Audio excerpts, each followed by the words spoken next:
unapologetic, unadulterated, and absolutely uncompromising.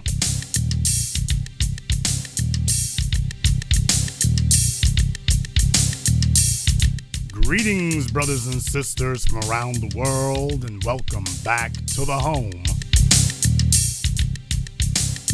the haven, the stronghold, and the everlasting superfortress of intelligent black thought.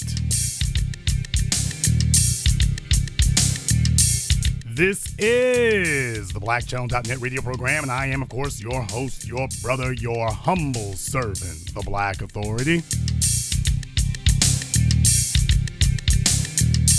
Have a lot that I need to discuss with you all here tonight. Just letting you know, hopefully we'll have some intelligence on the line. I will make the telephone lines available because this is a subject that I definitely need to discuss here tonight, and it has to be discussed.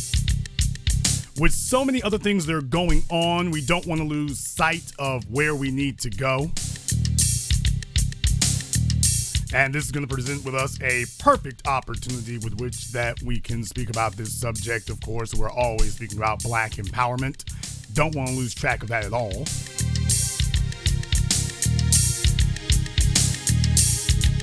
And I'm very glad to have you all with us here this evening. The telephone number is 646-787-1933. That is 646-787-1933, your personal access code to the blackest radio program in existence, the only one of its kind on planet Earth today. You are, of course, welcome to join us. By the way, people ask about that, some of the music that I play and whatnot. Everything that I play here at the Black Channel is music that I composed, mixed, wrote, and everything myself. I wear many hats, so by the way, I just felt like playing this one tonight. This one is featured on the Race War music, so that'll definitely be available as well one of these days here. So I want to go ahead and get right into it here now. One of the things that this week, of course, has been extremely problematic because, as you all know here, white supremacists have been on a rampage this week. They've been bombing. They've been shooting. For some strange reason here, I'm not really sure why, but for some odd reason, there were people here who wanted me to discuss about the synagogue that got shot up by white supremacists yesterday. And apparently there were some of you, I'm not really sure what the motive was about it, but yes, that happened as well. And that's a very, very unfortunate thing. I'm actually familiar with that area. It was one of the areas that I was going to feature in Gentrified, but I chose not to. And one of the problems that we have here is that you cannot normalize white supremacy and expect that it's only going to take some people but not others. You're going to have a full court press that goes to bat against it. One of the problems that we have is that people have been telling themselves that it's going to be everybody against black folk, and that as long as you hate black people, that will serve as a type of camouflage that is going to make you invisible to the Aryan white supremacists. So that even if you're not of Aryan stock per se, that as long as you're wearing that camouflage, that cloak, that you're going to be able to get people to say, okay, we'll give you a pass. And understand something. White supremacy does not give a pass. White supremacy does not do that. And if you have it in your head that you are going to acquire some type of honorary white supremacist status, I said this during my broadcast about George Zimmerman murdering Trayvon Martin. I said it during my broadcast then. I had said it during that broadcast that what has obviously occurred is that there are people who've forgotten what happened. There are people who have forgotten that before they came after us, they came after some of you. And that if you have it in your minds that you're going to allow them to rampage black people, but that they're going to forget about everybody else, you're going to wake up to a very, very sad morning. Very, very unfortunate that these events have occurred. But if you want it to stop, then you can no longer see black people as expendable. Because they may start with us, but they'll finish with you. And understand, just like the shooter in Kentucky, remember the first thing he tried to do, I detailed this on last night's broadcast, the first thing that he tried to do was he tried to go to a black church and do like Dylan Roof and commit a massacre at a black church. That was what he tried to do, but the doors were locked when he got there. So he was unable to initiate the massacre at the black church. He instead had to go to Kroger's and try to find a couple of soft targets.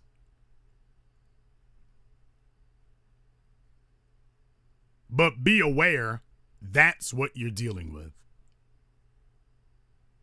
That's what you're up against. As black people, these white supremacists are demonstrating that they're going for easy targets, and not just here. We are the biggest target, but to everyone else, be aware of that. So I'm not really sure why there were people who wanted me to speak about that.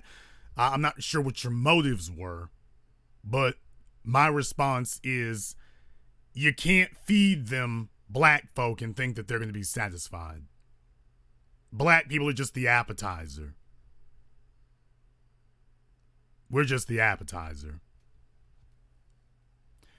Now, I want to talk about something a little bit different here tonight, which actually does link up to this, because remember, I've always taught you that they hate us because we are black, but they're able to victimize us because we are poor. They hate us because we're black. They're able to victimize us because we're poor.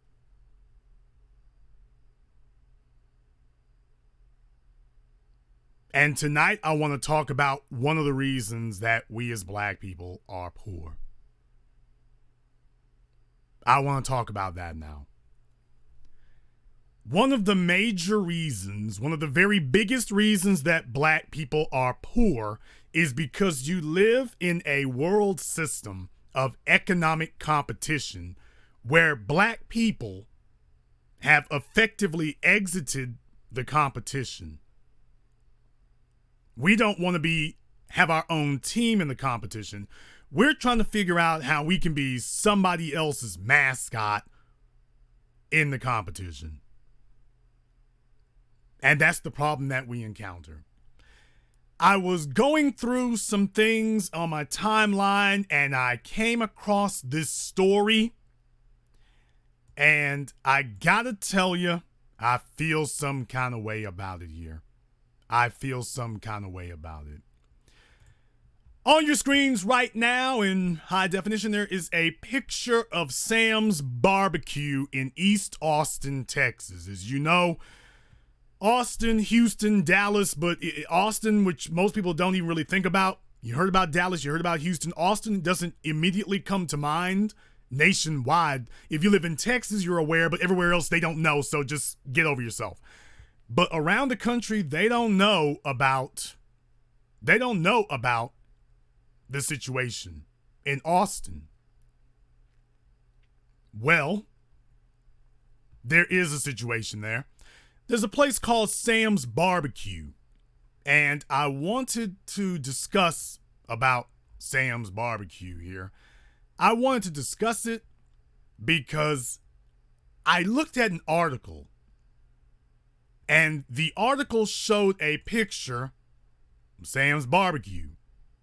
And on your screen right now, you can see a picture of Sam's Barbecue. I want to play some audio from KVUE. They did a news story about Sam's Barbecue. I want you to listen to the news story, and then I'm going to be right back with you here so I can let you know exactly why we're talking about this. You may remember the owner of Sam's Barbecue in East Austin. Back in June, he turned down a $3.5 million offer from developers because he wanted to keep his business alive. Now he says they're offering even more money. KVUE's Kayla Norwood shows us why developers have their eye on land in that area. Well, Quita, this new offer is $5 million. That's $1.5 million more than before. I first spoke to Brian Mays, the owner of Sam's Barbecue, just a few months ago, and he made it clear he wanted to stay for the community. And he still does, but this is a bigger offer, and it's a lot harder to turn down. Lately, things at Sam's Barbecue have been looking up. We're getting a whole lot more people that showing us the love now. Last time we saw owner Brian Mays, he had just turned down $3.5 million, and the community responded by showing its support. Now, just 4 months later, developers have done it again. But then it came down with another offer of $5 million. Mays says a developer from Oregon recently called him and said he can beat that last offer. He hasn't said yes, but at $5 million, he admits there's a lot to think about. I know the world loves me and I love the world, but $5 million is hard to turn down. Ultimately, he says developers want to tear down his family-owned business and build a new apartment complex or condos, a common theme in East Austin. They're being picked over every single day. She's talking about homes and businesses in the area that are getting offers from developers. Delee Becker with Beckwright Commercial Real Estate says it's largely because of the proximity to downtown and that the city is pushing development that way. Houses and land, if you will, is selling astronomically high. So for those like Mays, there's now some tough decisions to make. But he's not giving up easy. We just can't lay down no more. If we all start doing something every weekend, every holiday or something, we all right. Mays makes it clear. Now on KVUE, the anchor is a black female. The newscaster doing the story was a black female. And the guy who owns the restaurant is a black man. If I wasn't very clear about that before, I do want to make sure I'm clear about that now. But the brother who owns the place here is a black man. And I wanted to be clear about exactly what the issue here is. It's the same story that we see everywhere. It's the same story that we see all the time. It's the same story that we see everywhere in America now. Back when this land was a lot cheaper, you had some black folk who were buying things. You had some black folk who, for whatever their reasons were, they had gone and bought some new property. They had gone and started their own businesses. Now, this on your screen right now, I'm showing you a picture of Brian Mays. Showing you a picture of Brian Mays on your screen right now. He's the guy who owns Sam's Barbecue. Don't have a problem with that. Don't have a problem with that at all. I think it's great. I think it's a wonderful thing. I really do. But there are questions that I have about things like this. Now, what I'm going to do here, because I just want you to, I want to be objective about this. This is a picture of Sam's Barbecue And I want to also make sure that we have a picture here that's a little bit closer up so you can take a look at it here. And I'm not doing this to be disparaging. I'm doing this to prove a point. I'm doing this to make a point. I'm doing this so we can show something here. That's the point I'm trying to do.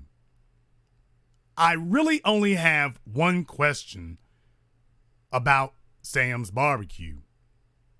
I really only got one. How long has Mr. Mays owned this place?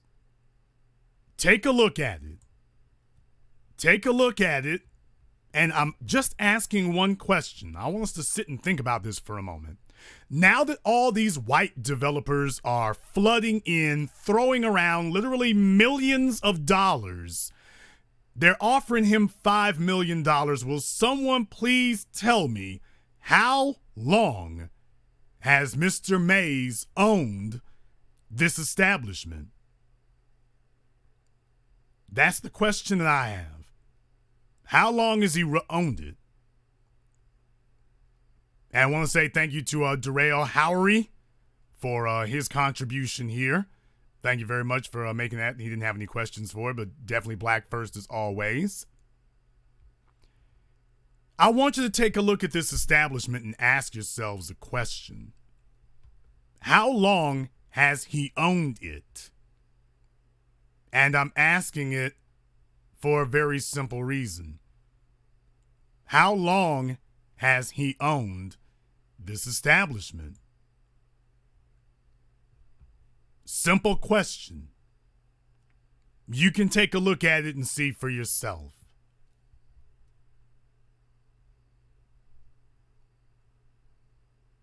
How long has he owned this establishment? In Austin, Texas. Now, folk in the chat room are saying, yes, 30 or 40 years. So, let's take a look. Let us take a look at what 4 or 5 decades of ownership has done. Let's go ahead and take a look at it here. And I'm not doing this to be disparaging. I'm doing this as a teaching moment. Now, this is the inside of Sam's Barbecue. Somebody took a picture here from the inside of it. And you can see the clientele. You can see the clientele inside of it. And I'm going to do a little bit of a zoom in. You can see Brian there behind this counter. I want to do a little bit of a zoom in here because I want us to get a good close look at the clientele. I want us to get a good close look at it. And so you can see his establishment. I want you to take a good close look. This is his establishment. This is Sam's Barbecue in Austin, Texas. Take a look for yourselves. Take a look at it. Go ahead. I want you to study this. Mac Jessen, Molly Scott, POV Hilarious D, absolutely thank you very much for your contributions. And people that pay attention to this, definitely thank you very much for your support. I want you to take a look at the clientele. Now, if you'll all remember, I gave you all lessons years ago. I gave you all lessons years ago about how this works. Brown sugar baby, she's come out of hiding. We missed you. I told you all about how this works years ago. You see, when white people set up a business, black folk will complain about gentrification, but when white folks set up a business, black people go for the purposes of being spectators, for the purposes of being consumers, for the purposes of being sidekicks and lackeys. But when a black person sets up a business that is thriving, now let me also differentiate for you so that you understand the definition of thriving. so that you understand what they define as thriving. If you are a black person in this wicked system of white supremacy and you go into a business endeavor and you're not being crushed, if you aren't being ground into powder, if you are in a business endeavor and you're not being decimated, they consider that to be thriving, because they know that they set it up for the purposes of making sure you fail right out of the gate. They know they set it up for the purposes of making sure you never get out of the gate.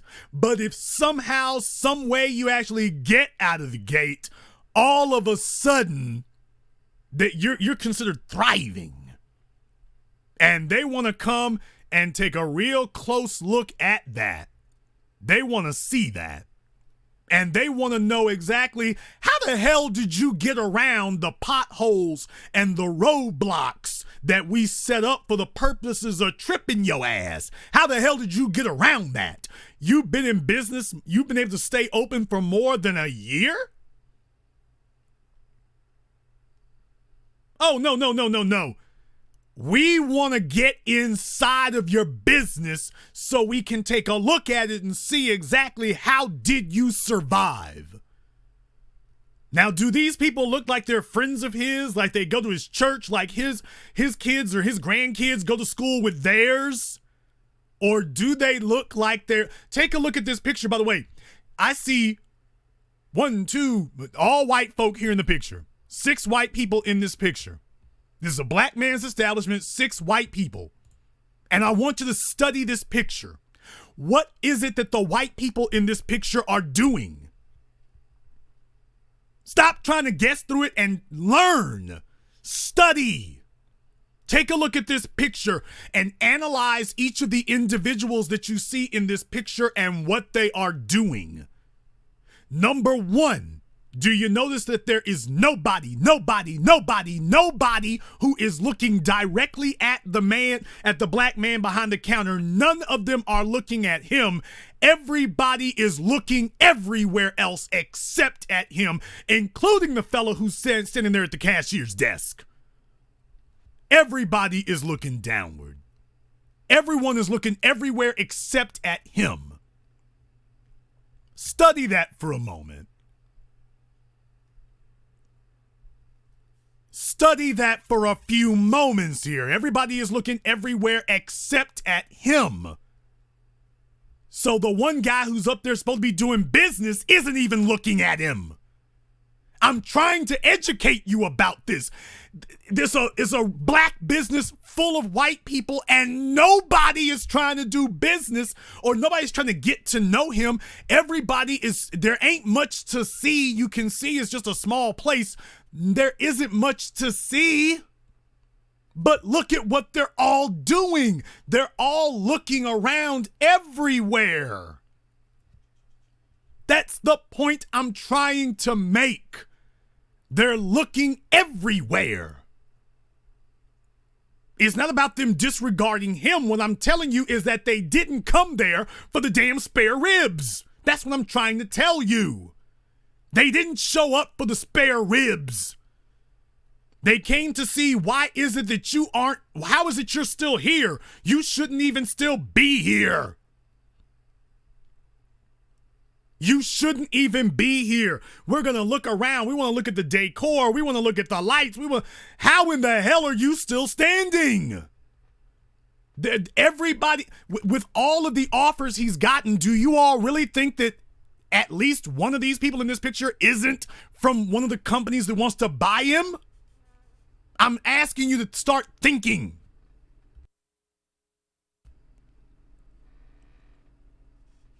There's a reason why I made my documentary Race War. There's a reason why it was essential that I include white supremacists in Race War, because black people lie to themselves every day out of cowardice and misery and ignorance. Black people lie to themselves every day and say, we understand white supremacy. No, you don't understand a damn thing about it.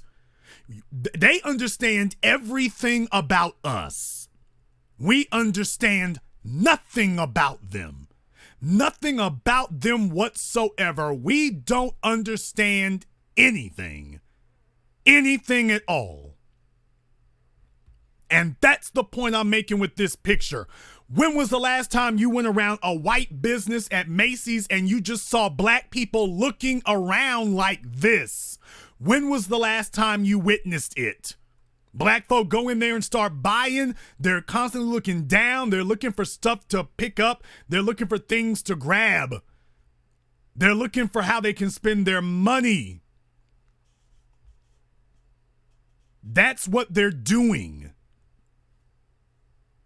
They're looking for ways to spend their money.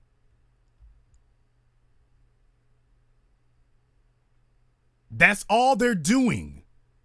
Everybody else comes to us and then they say, okay, we didn't come here for that purpose.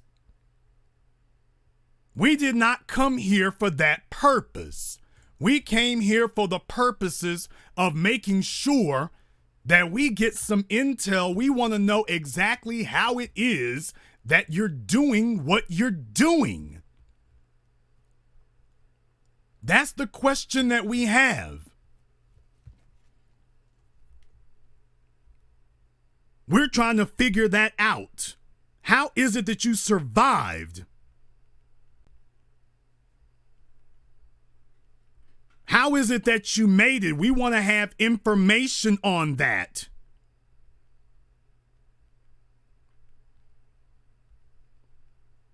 Take a look at the differences. Neely Fuller spoke about the fact that black folk get together to play. Everybody else gets together on business.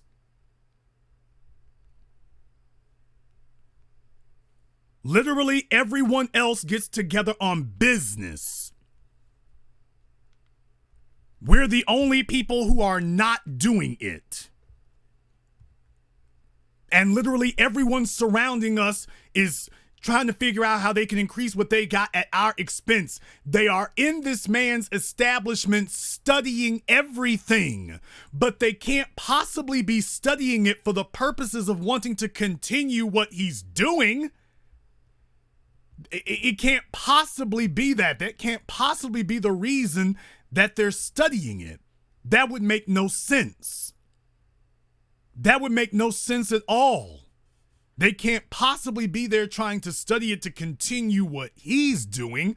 They're studying it because they want to see how they can make their own. They're studying it to see how they can make their own. They're studying it to see how much of a fight they can take a look at the place and see how much of a financial fight he could put up against them.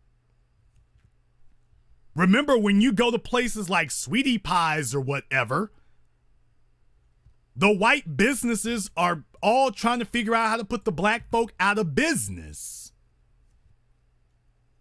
That's what they do. Black folk want to pretend that nobody is thinking about us. Everybody is thinking about us. This guy, they offered him $2 million, $3 million, $4 million, $5 million. They're letting him know, hey, you're in the way of progress. We want what you've got. And when we get done, it ain't going to be a barbecue shack. Not going to be that.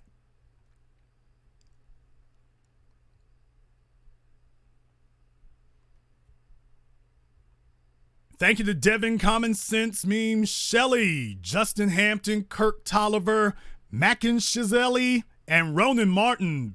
Big shout out to Ronan Martin. Of course, he's been supporting us here for a while. Thank you to everyone here for your contributions and your support for this, because this is essential what we're talking about here. If you want to know, black people want to pretend to themselves that white society is scared of us. And yes, I understand there's some clowns and morons in the chat room. These are the types of Negroes who get run out. These are the guys who haven't built anything. They don't have a single clue about what to do about this at all. Their response to everything is, well, it's not really happening. They took a look at this photo and said, nothing to see here. There's literally people in the chat room. There were a couple of folk in the chat room who literally said, looking at this photo, they're looking at the same exact photo you all are looking at right now, and just finished saying, nothing to see here. No, Jason, that's not what it is. That's literally what we just witnessed. Understand that. That's literally what we just witnessed. They took a look at the same thing and said, yeah, nothing to see here. I don't see anybody scoping out his business. Take a look at this. 5 of the people looking around, the 6th guy not even looking at the guy who owns the place, and we got Negroes in the chat room here at the Haven of Intelligent Black Thought saying that they're looking at the exact same picture and they don't see reconnaissance. They don't see people studying the place. They don't see any type of problem, any type of threat, any type of hazard, looking at the exact same thing. Now, you all understand something. How do you figure you're going to survive with cowards and outright ignoramuses like that on the team? They're looking at this picture saying they don't see a problem. Of course he doesn't see a problem. These are folks who have already been defeated. So when the dominant society looks at you like a meal on a plate, they're probably trying to figure out how they can get one of the white women in the picture. But they're not worried about survival. They're not worried about survival at all. That's not what they're interested in. Now, I came here tonight for the purposes of having a lesson.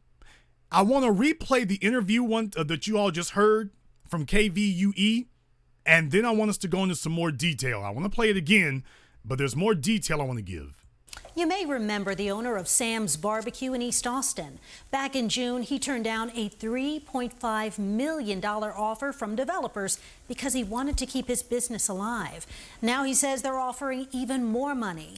KVUE's Kayla Norwood shows us why developers have their eye on land in that area. Well, Quita, this new offer is $5 million. That's $1.5 million more than before. I first spoke to Brian Mays, the owner of Sam's Barbecue, just a few months ago, and he made it clear he wanted to stay for the community. And he still does, but this is a bigger offer, and it's a lot harder to turn down. Lately, things at Sam's Barbecue have been looking up. We're getting a whole lot more people that's showing us the love now. Last time we saw owner Brian Mays, he had just turned down $3.5 million, and the community responded by showing its support. Now, just 4 months later, developers have done it again. But then it came down with another offer of $5 million. Mays says a developer from Oregon recently called him and said he can beat that last offer. He hasn't said yes, but at $5 million, he admits there's a lot to think about. I know the world loves me, and I love the world, but $5 million is hard to turn down. Now, I want to tell you something here. And thank you to Alex Long, Andrew Roberts, and the Geek Surgeon. I haven't had a Geek Surgeon. All right.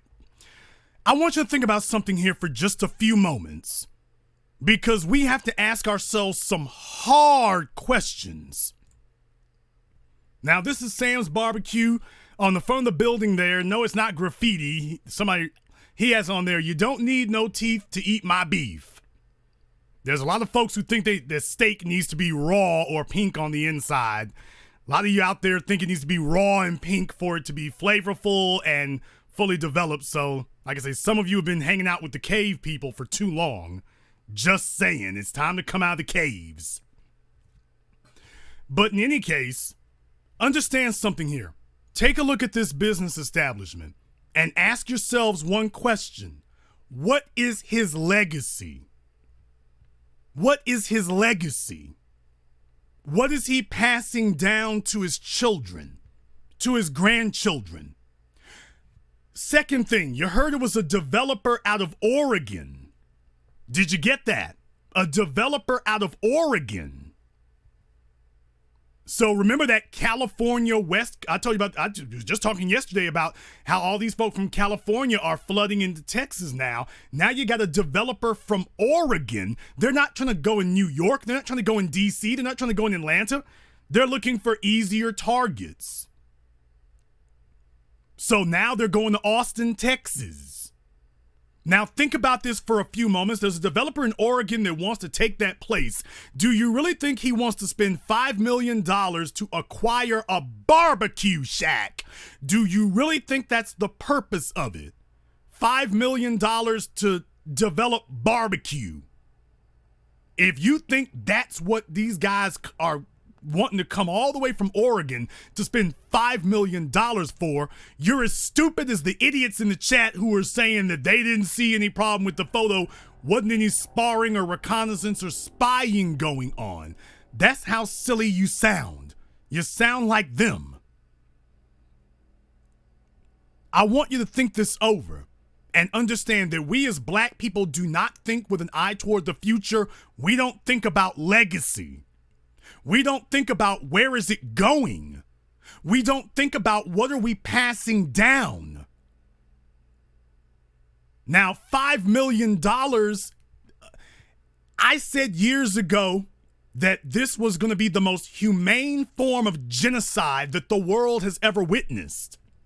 For $5 million, you can remove your black presence for $5 million. Hell, let's spend $1 billion and remove all the Negroes. What is $1 billion to developers today, people? Let's stop being stupid. I know a lot of you were raised in the Hokey swamp. And I know a lot of you were raised by hoes and hood rats and bum Negroes and thinking cognitively and using more than 5 brain cells. It's a bit of a struggle for some of you, but try to keep up with us here with Bert and Ernie with the hand puppets. I can name for you several developments right now with $1 billion of money put into it. If he said that when they said 3 million, well, that wasn't enough. Now they're saying 5 million. He hasn't said yes, but he hasn't said no. What is it that this developer wants that he's willing to spend millions of dollars for this shack? What is it that he wants? This is ethnic cleansing American style. But I gotta try to help the ADHD remedial 4th grade dropout students who tell you that there's no threat here. That you see him surrounded by nothing but non-black people, but there's no threat. There's no threat. I don't see a problem. There's nothing to it. They're just there to buy some smoked wings. They're just there. That's right. Take a look at this picture right here. Jason Black doesn't know a damn thing he's talking about. All of these are just good Christian missionaries. There's nothing suspicious about this whatsoever. None. So you can all just tune out now and just ignore everything I've said. There's nothing suspicious about this picture whatsoever. Nothing at all. Because you heard it from some brain dead remedial students in the chat. They looked at this picture and said, nothing wrong here. Nothing wrong here at all. Now think about this for a few moments for those of you who are not belonging on the short bus.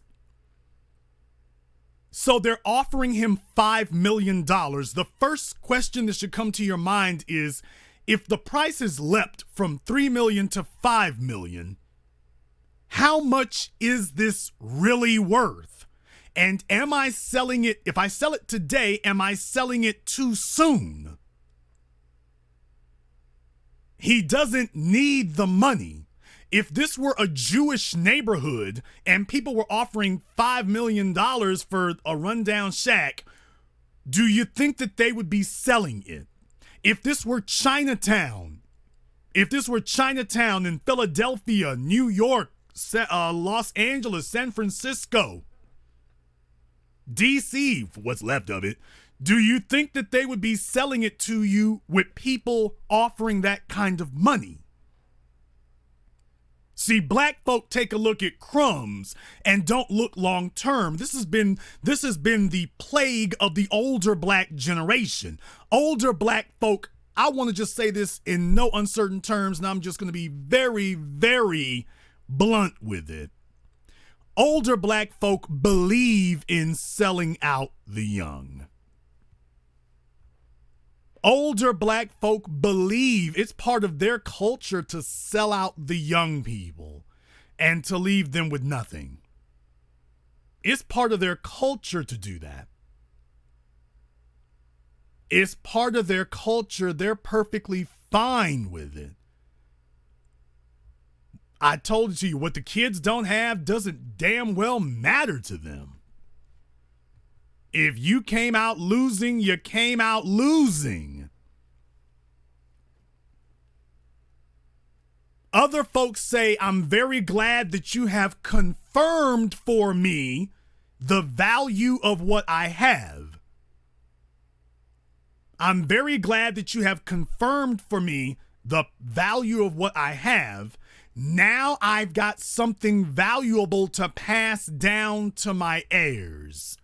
That's the way that everyone else thinks. In black society, no such thing. Everybody wants to figure out how they can cash out at the children's expense.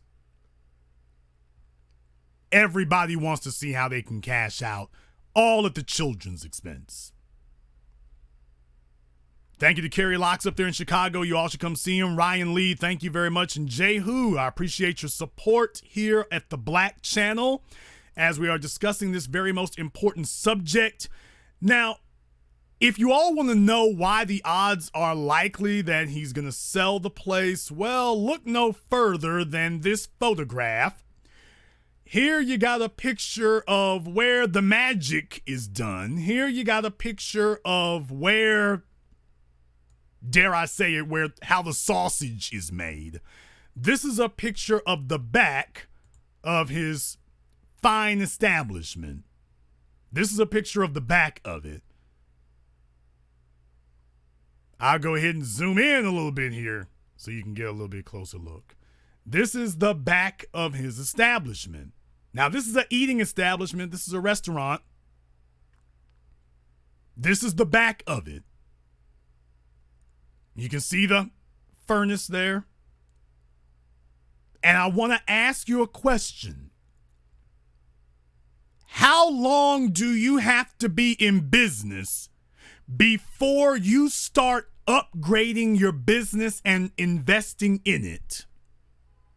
That's the question I want to ask you.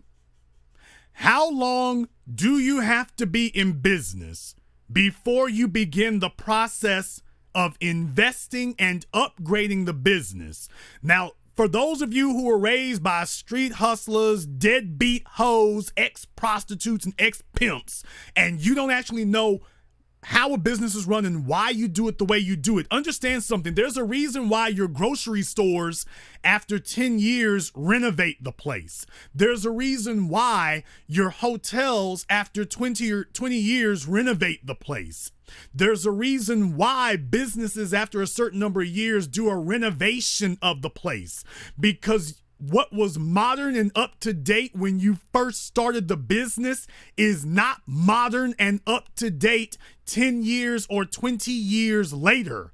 There are people opening new businesses all around you, and if you don't keep up with the new people who are opening business, you will fall behind and die. That's the reason why after a certain number of years, you must invest and reinvest. You invested when you start the business, and now you must reinvest in the business to upgrade it so that you can make sure that your customers know that they are getting the best, because even if somebody else isn't upgrading their business, there's new businesses opening every day, and they're all going to be in better shape than yours. So my question is, how many damn years do you have to own a business before you decide to start in reinvesting and upgrading it? But even more so, my next question to you is, what does he think about his customers? You're a black man with a black business. What do you think about your customers? What do you think about the black folk who've held you down and supported you? What do you think about your black clientele? As black folk, unfortunately, what happens is we have to beat and hold down and throttle and practically assault a black business in order to get them to do little things. Whenever I host a screening of a film, I always do it the way that I do it because I'm trying to demonstrate the manner in which black business is supposed to be done. Now, I don't own the theaters, but then again, Universal doesn't own the theaters. Paramount doesn't own the theaters. Sony and Columbia don't own the theaters.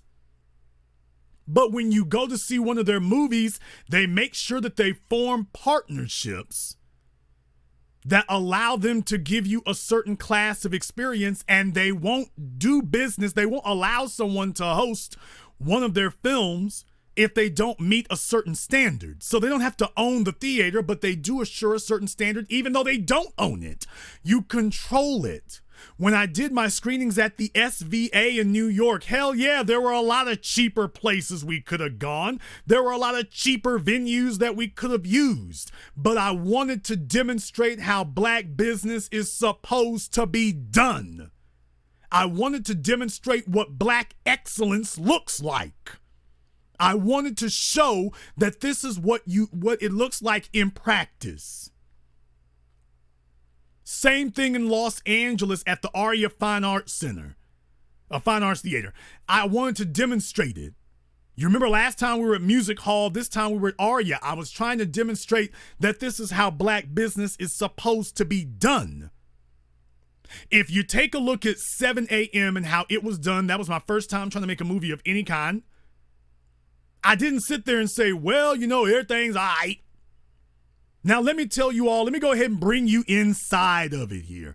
I don't talk about myself very often, but this is something we discussed here before. I'll go ahead and give you a brief reminder. If you'll all remember, immediately after, with 7 a.m., my gear had gotten stolen.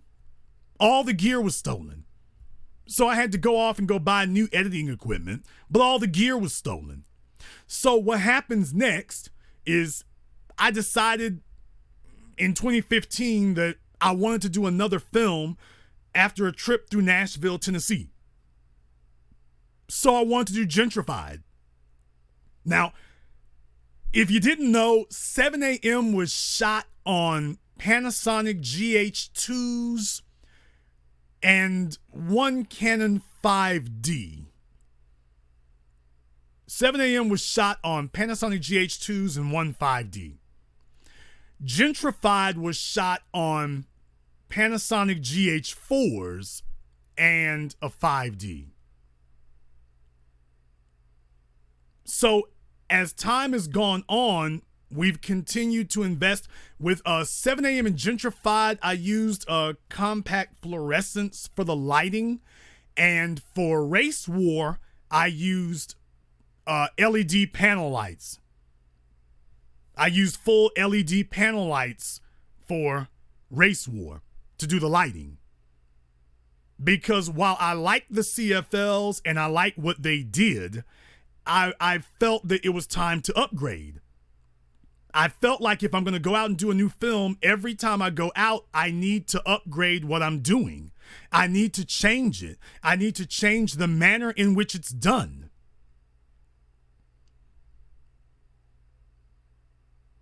That was why with Race War, when you see I've got a jib that to make sure we have some of those steady panning shots, I'm using more expensive but better equipment. I didn't just go back out and say, well, you know what? Let me just go back out with another Panasonic GH2. That was what I didn't do. I didn't sit up here and say, well, you know what? Let me go buy a couple of used Panasonic GH2s and let good enough do. I said, no, we're going to upgrade the gear across the board. If we're going to go buy cameras, we need to go buy the next step up. I went out and I bought a bunch of new lenses. In Race War, for example, if you saw Race War, you can see that I got shots of helicopters close up. Those were 200 and 300 millimeter lenses I was using. You can go price those. They ain't cheap. You can go price them. They're not cheap. I wanted to do things differently, but I wanted to show people that we are progressing. I wanted to show that how black business is done is that you invest in the business the first time, but you must continue investing in the business. The cameras you had 12 months ago, much less 24 months, the cameras you had 12 months ago are old. The ones you had 24 months ago are ancient. with very few exceptions. The cameras you had 12 months ago are old. The ones you got 24 months ago are ancient. So you've got to keep innovating and got to keep reinvesting. I'm not telling you what I think. I'm telling you what I live.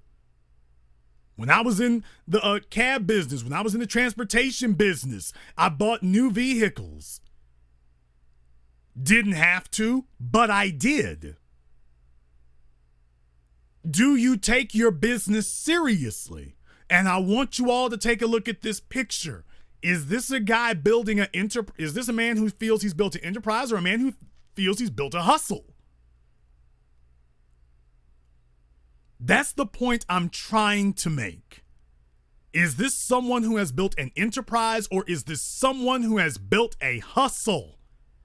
And in black society, unfortunately, most of the time, our best and brightest, the only thing they think about doing is taking their skills and what they know and taking it to a non-white company in order to help them. They don't think about how they can build a black enterprise. They want to see how they can help somebody else build up theirs. That's the point. If you want to know why it looks like an evolution from 7 a.m. to race war, that's because it was.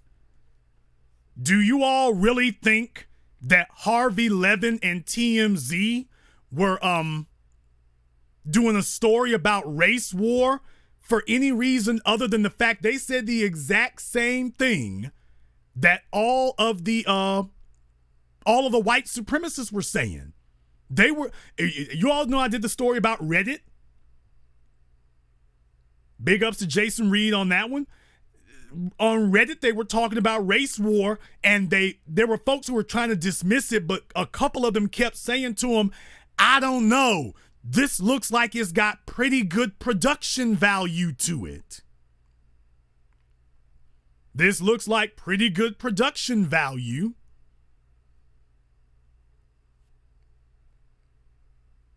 And yes, I was using, in this case here, and by the way, I was just using the latest Panasonic GH5 for race war. In case anybody was curious or wondering, by the way, race war was shot with GH5s, which are much more expensive than the GH2 or the GH4. I didn't just sit still and say we're done. Every time I go out, I've got new cameras with me. And the next time I go out, if there is a next time, there may not be, but if there is a next time, I'm going to have new cameras the next time I go out. I'm trying to show you how business is done. There's going to be new gear the next time I go out. I'm not telling you what I think, I'm telling you what I live. I live this. Now, granted, let me just be very clear. The Panasonic series of DSLRs and whatnot, they've got their drawbacks to them. As you saw in Race War, if you put a piece of equipment in the hands of somebody who's taken the time to learn, that's the other thing. I took out the time to learn. I took out the time to learn how to use the equipment, how to properly light scenes, how to properly put them together, how to make sure that you get the most out of whatever piece of equipment you put your hands on. So that's the reason why you could make a $3,000 camera look like a $30,000 one in a lot of regards. But I'm asking you, by taking a look at this picture here, does this look like a guy who in the last 2 or 3 decades has reinvested in his business? Now, you know what's really going on here. What's really going on is that he's waiting for a white developer to come and pay out because he is done. He's done investing in his business. He's done putting money into it. He just wants to ride off into the sunset with what he's got. And if he can cash out with $5 million, he's like, well, what he's really letting the developers know is that they haven't said his number yet. That's what he's really letting them know. You all haven't said my number yet. Now, if y'all bump it up to 8 million, then we'll see about that. I'm asking you, is he thinking about the children? Is he thinking about the black community? Or is he one of these toothless lions who has really just sat around all these years and just looking to cash out so he can go out to pasture and have a quiet, peaceful demise? Meanwhile, the white supremacist colonizers that are flooding into Austin, that's going to be 5. You know how stupid a lot of you sound? A lot of y'all sound stupid as hell because you want to talk about black men, or for that matter, black women who marry white people. And, oh, when they die, the wealth is going to go with them. Well, take a look at what happens to black wealth when you leave it in black folks' hands with no meddling whatsoever. Tell me where black people who are not subscribing to interracialism are doing any differently. Does this guy even have a non-black lover to blame it on? Does he even have that? I'm not being mean. I'm just saying it's about damn time that we face reality on this. He doesn't even have somebody to blame it on. There isn't even someone to blame it on.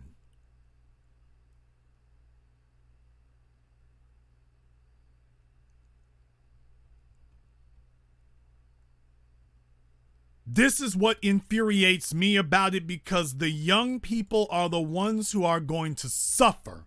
The young people are the ones who are going to do without. The young people are the ones who are going to be deprived of resources. While he's sitting here looking at $5 million, people, do you understand what that really means? If they're offering him $5 million, don't you know that he could go to a bank, get a loan for $1 million? He could go to a bank, get a loan for $1 million. You do realize he could do that, right? He could go to a bank and get a loan for $1 million because the bank knows that they could get $5 million. Why would they not do it? Certainly, he could take out an equity loan against the business. Go to the bank, get an equity loan for $1 million. That's what he could do. Go there, get a loan for $1 million. Go ahead and tell the people, we gonna tear this down. With the old Pepsi sign out front, by the way. He could go to the bank, get a loan for $1 million, tear down this dilapidated outhouse, build a modern, up-to-date eating establishment with a real parking lot. He could build a modern, up-to-date eating establishment that would be worth $20 million.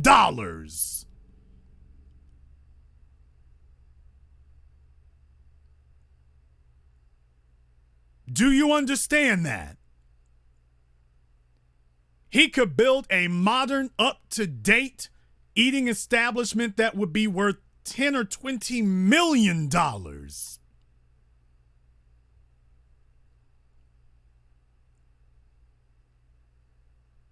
In the chat room, you're correct. Or maybe not a restaurant at all. He could do what the folks from Oregon are going to do, and they could sit up here and build condominiums. He could build condominiums. He could build office space and lease it out. He could get a loan for $1 million or $2 million and lease it out. If he wants to get out of restaurants altogether, he could do that. Do you all understand? I'm sitting here showing you the damn stories where these people are sitting up here saying that they're offering him $5 million. There it is. They're offering him $5 million so he can't sit here and go get a loan against that place and build a modern, up-to-date facility that would be worth $10 or $20 million. So we can't do that. People, at what point do you stop accepting people's damn excuses? So you're meaning to tell me that this is that same crap I keep hearing from Negroes all the time, and it sickens me. So LeBron James couldn't speak up for Tamir Rice. He couldn't speak up for Tamir Rice because that would be too much trouble. But for the white politician Beto, he's able to sit up here and wear a baseball cap and speak up for him. So it would be too much trouble to speak up for another black male, to speak up for Tamir Rice. That would just be too difficult. That would be too much trouble. But it's not too much trouble to speak up for Beto. You're too vulnerable. So LeBron James with $300 million still can't do anything for black folk.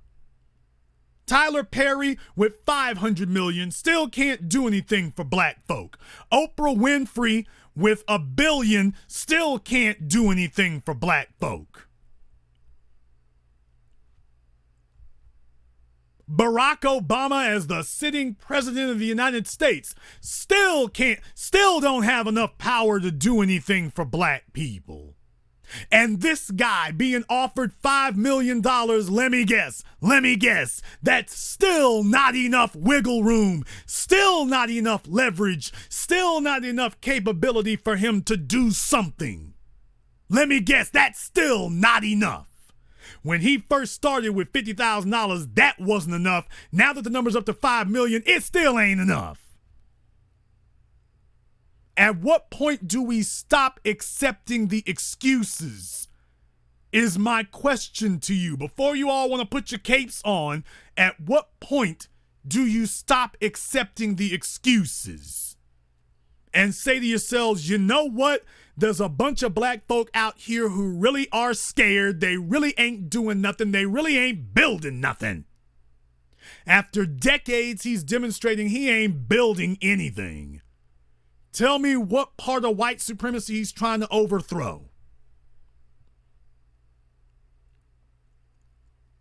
I'm opening up the telephone lines now. The number is 646-787-1933. That is 646-787-1933. Your personal access code to the BlackChannel.net radio program. Brothers and sisters, this is why we're dominated. This is why we're impoverished. What is the business acumen that he's passing down to his children, grandchildren, to be, and if he doesn't even have any biological children, to be an example to others in the neighborhood, to be an example to other young black males? Or has he just said, to hell with other black males, it's all about me?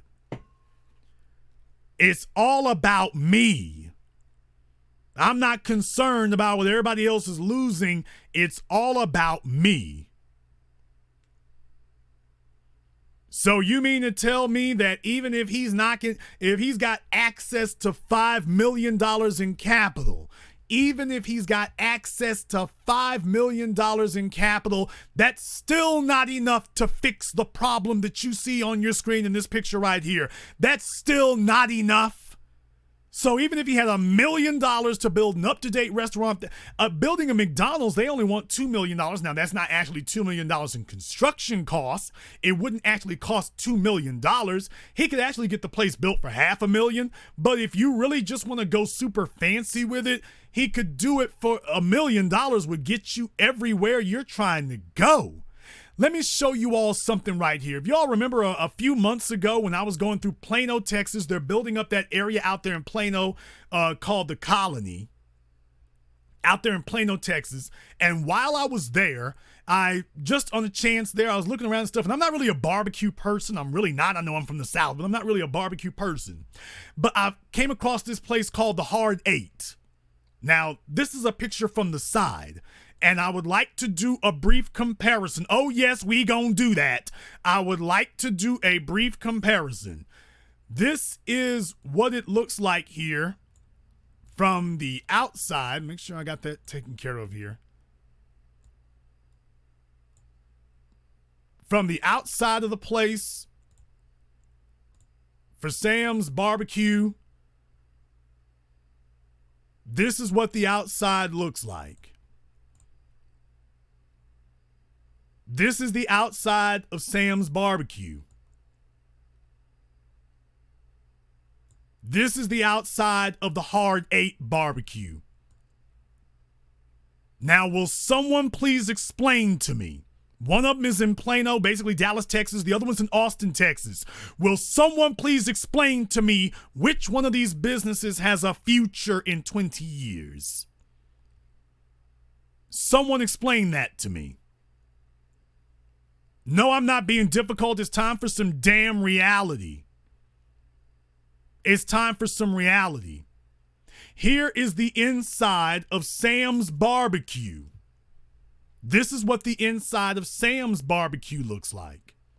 This is what the inside of the Hard 8 looks like. Now, by the way, this is just one side of it, because in reality, they've got the one side that is completely indoors, and then they've got the other side of it, which is, in this part right here, you can see it's basically got access to the outside. You can see the fan over there on the left-hand side of the screen where the door is open at.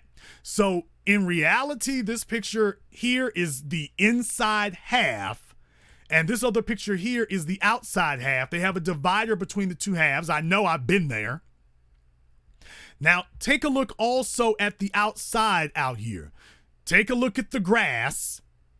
Take a look at the outside of the Hard 8. Take a look at the grass. Take a look at the molding. Take a look at it. That's the outside of the Hard 8. And then we'll take a look at the outside of Sam's Barbecue. Now, if you think I'm beating up on someone, what I'm saying is, okay, all I want to know from you is explain to me how long Sam's Barbecue has got to be in business before he actually invests in it. Don't give me no damn sob stories. He's got access to be able to borrow millions of dollars. I don't want the dumb and the dense and the people sitting up here bringing their food stamps economics degree. Explain to me, how long do you think he's going to survive when better options come up in the area? Show me who cares about their business. Well, TBA, my mama was an extra on Good Times. Oh, hell, we know where this is going to go. And you shouldn't be holding black folks to no standard like that, yeah. We shouldn't do that, yeah. That's not what we need to do about that, yeah. That's not what we need to do about that. No, don't tell me to contact him. He's already got white folk talking to him. This is what I'm talking about. A lot of y'all were raised by bastard baby makers, hoes, and sluts. So you think like them. Everything to you is an excuse. He doesn't have an excuse. He already knows. He doesn't have an excuse. He already knows. He already knows. This isn't a matter of lack of knowledge. This is the same thing we always face in black society. This is a lack of will. This is a lack of will. No, it's not up to us to go and convince him and drag him through the door kicking and screaming. I need for the folks who were raised by the ghetto bastard baby makers, stop saying the same stupid stuff. This isn't a lack of knowledge. Black folk, we've been looking at this for 160 years. This isn't that he doesn't know. He's driven by an Olive Garden restaurant. I need for you to stop saying silly crap. Better yet, in the chat room, everybody's saying that we need to go talk to him or go present it to his children. I need for my mods to go back and go tell them that they need to call up. If they don't call up, remove them from the chat room. Anybody saying that we need to contact his children, you know what? I think you need to contact me. The number is 646-787-1933. That's 646-787-1933. That's the number for the folks saying, Jason, what you need to do is you need to contact his kinfolk. Jason, you need to do that there. Okay. Everybody's saying that in the chat room. I need my mods to go and let them know, all right, we need for you to call up and you need to contact us. No, not for the folks, not for afterward. Go back, Mrs. J and everybody else who said that, they need to give us a call right now so that you can go ahead and educate us. In the meantime, we'll take a few phone calls. Caller from 347 area code. You're on live with the Black Channel. Hello? Yes, you're on live. What's your name? Where you calling from? How are you? My name is Dexter Edwards. I'm calling from New York City. Dexter from New York. Where at in New York? Brooklyn. Dexter from Brooklyn, what's on your mind? All right, what's up, man? I just wanted to share with you, a lot of the things that's been going on and what I know. Cause I went to one of the business principles and philosophy meetings Saturday. I met up with Samuel Alarpe, one of the producers for Race War, because I went to see the movie in New York City a couple of weeks back, and it was very edifying, very empowering. Now, when I met with Samuel, I shared with him my ideas about currency trading in the global markets, I can empower my people. He asked me if I can teach, if I can help teach what I know. And I told him, yeah, I wouldn't mind doing that, because learning how to make money, especially like in the stock market or trading in whatever market, I have like a technical analysis view of things. So what I do, like they call guys like me chartists. I would look at a stock chart. I would download an indicator called the MACD, Moving Average Convergence Divergence, and also I would incorporate an indicator also called the RSI. And once you put these things together, you can be able to trade in the stock market or in the currency market very easily just by looking at the trends and these type of things. So I was willing to share my knowledge with him, and I linked up with him Saturday on 110 Wall Street, and we went down there and I went to the meeting. It was a good gathering, but at one point, I didn't really get much out of it, but I'm there to help my people, to share the knowledge that I know. Well, and, here's empower, here's what you need to the do, movement, okay? If you know Sam, that's great, that's wonderful. Why don't you, does Sam have your contact information? Yeah, he had my contact information. Okay. Yeah. Well, why don't we see about setting up for us to contact you here to see if we can get you to give some more direct information, okay? Okay, sure. Why don't we see about that? Because I think this is a really important subject, and folks need to have the nuts and bolts about it so that they can intelligently deal with trading stocks and things. That's something that we definitely need. As long as your information is reliable, that would be the real thing, because we got a lot of folk claiming that they do a lot of things that they don't actually do, and they say a lot of stuff that they can't actually do because folks look for attention. Right. But if your information is reliable, definitely we want to be in touch about that. So why don't we see about contacting you, and we can see what more we could do with you, okay? Okay, that's great. All right. Thank you very much for giving us a call tonight here. Let me get caller from 202. You're on live with the Black Channel. Hello, this is Keith from DC. This is Keith from where?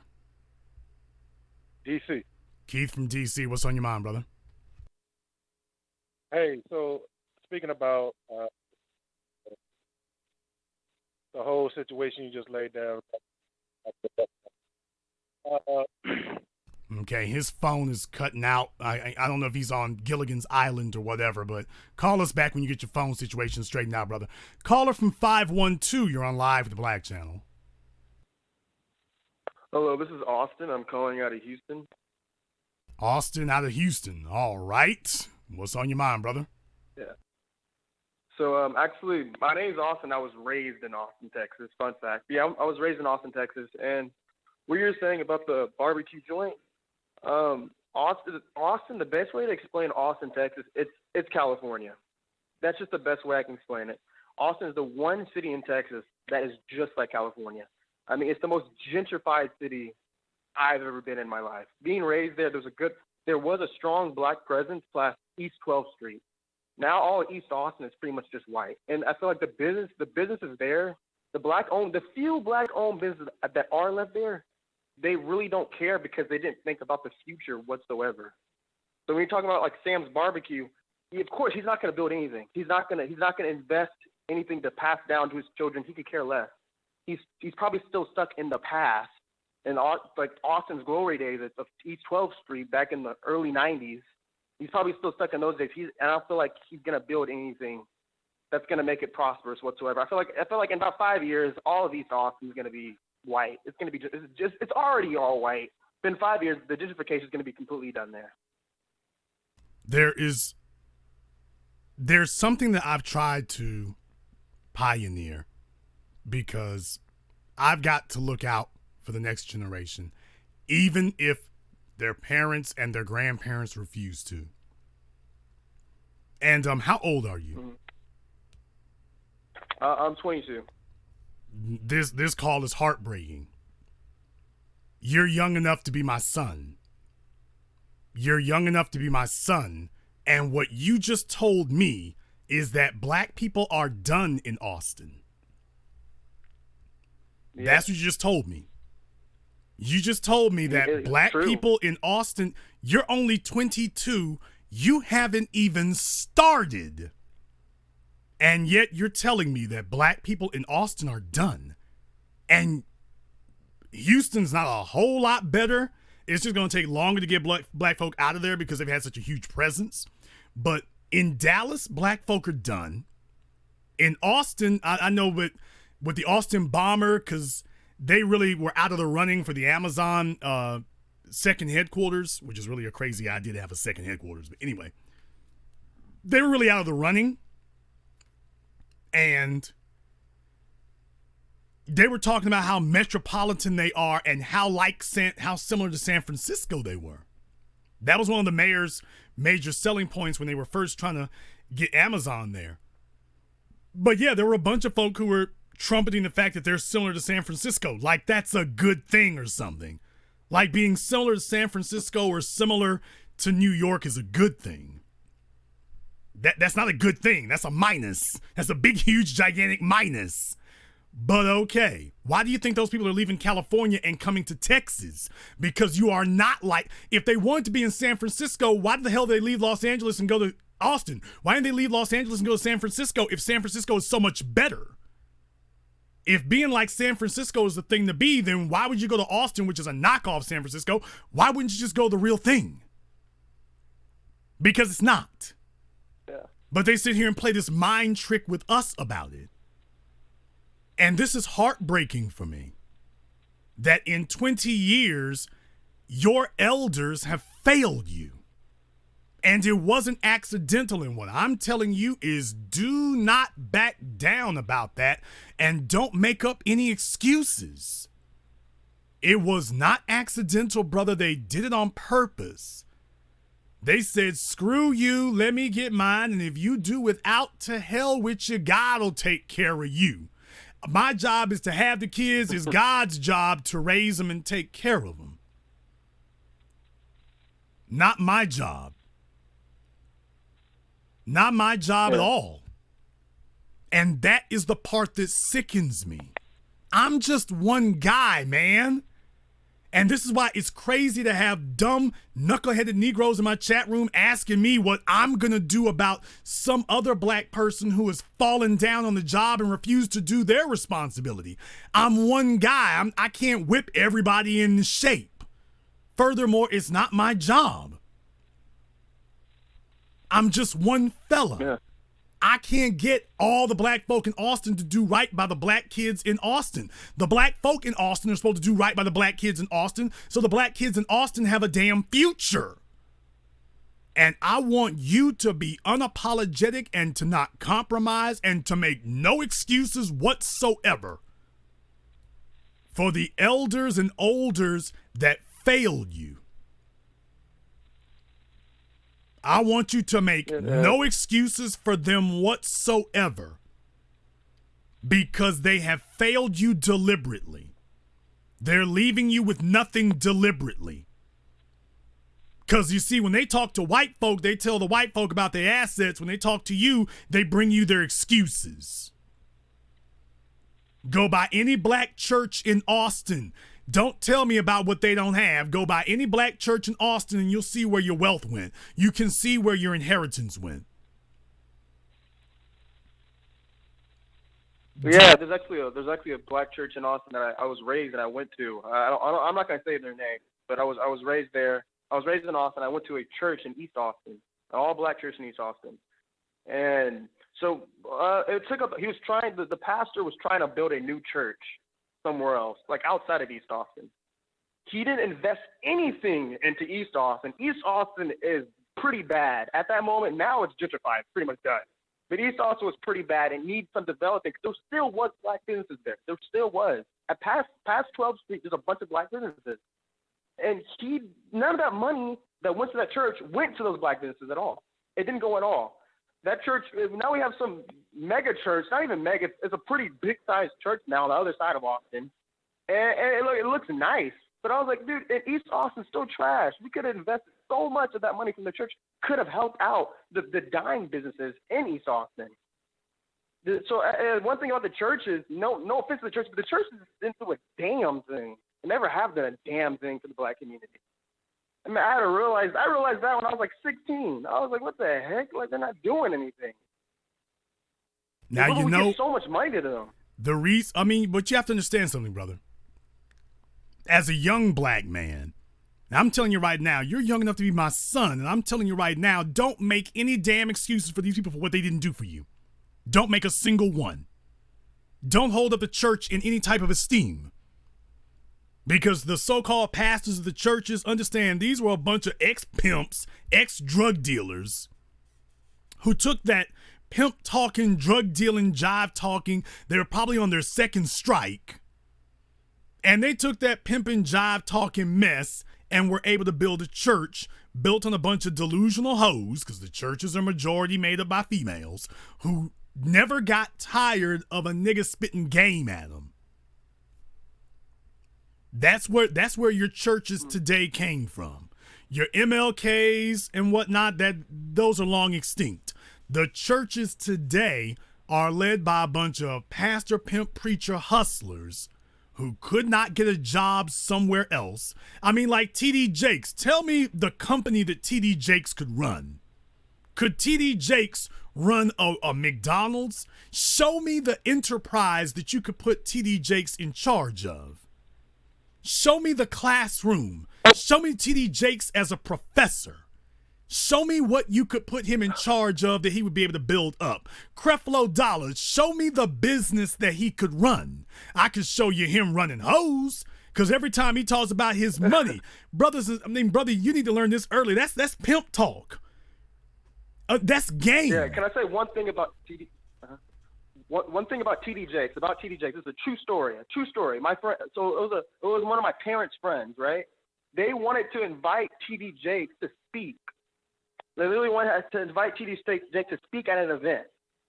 And we're not making TD Jakes wanted $50,000 just to preach for about 30 minutes. Of course. $50,000 is what TD Jakes wanted. Yeah. I'm not making this up. He wanted $50,000. Because that's what Jesus would do. Jesus would ask for $50,000. Now, the real shame of it isn't that Jakes asked for $50,000. The real shame of it is that Negroes didn't run him out of town on a rail. That's the real shame of it.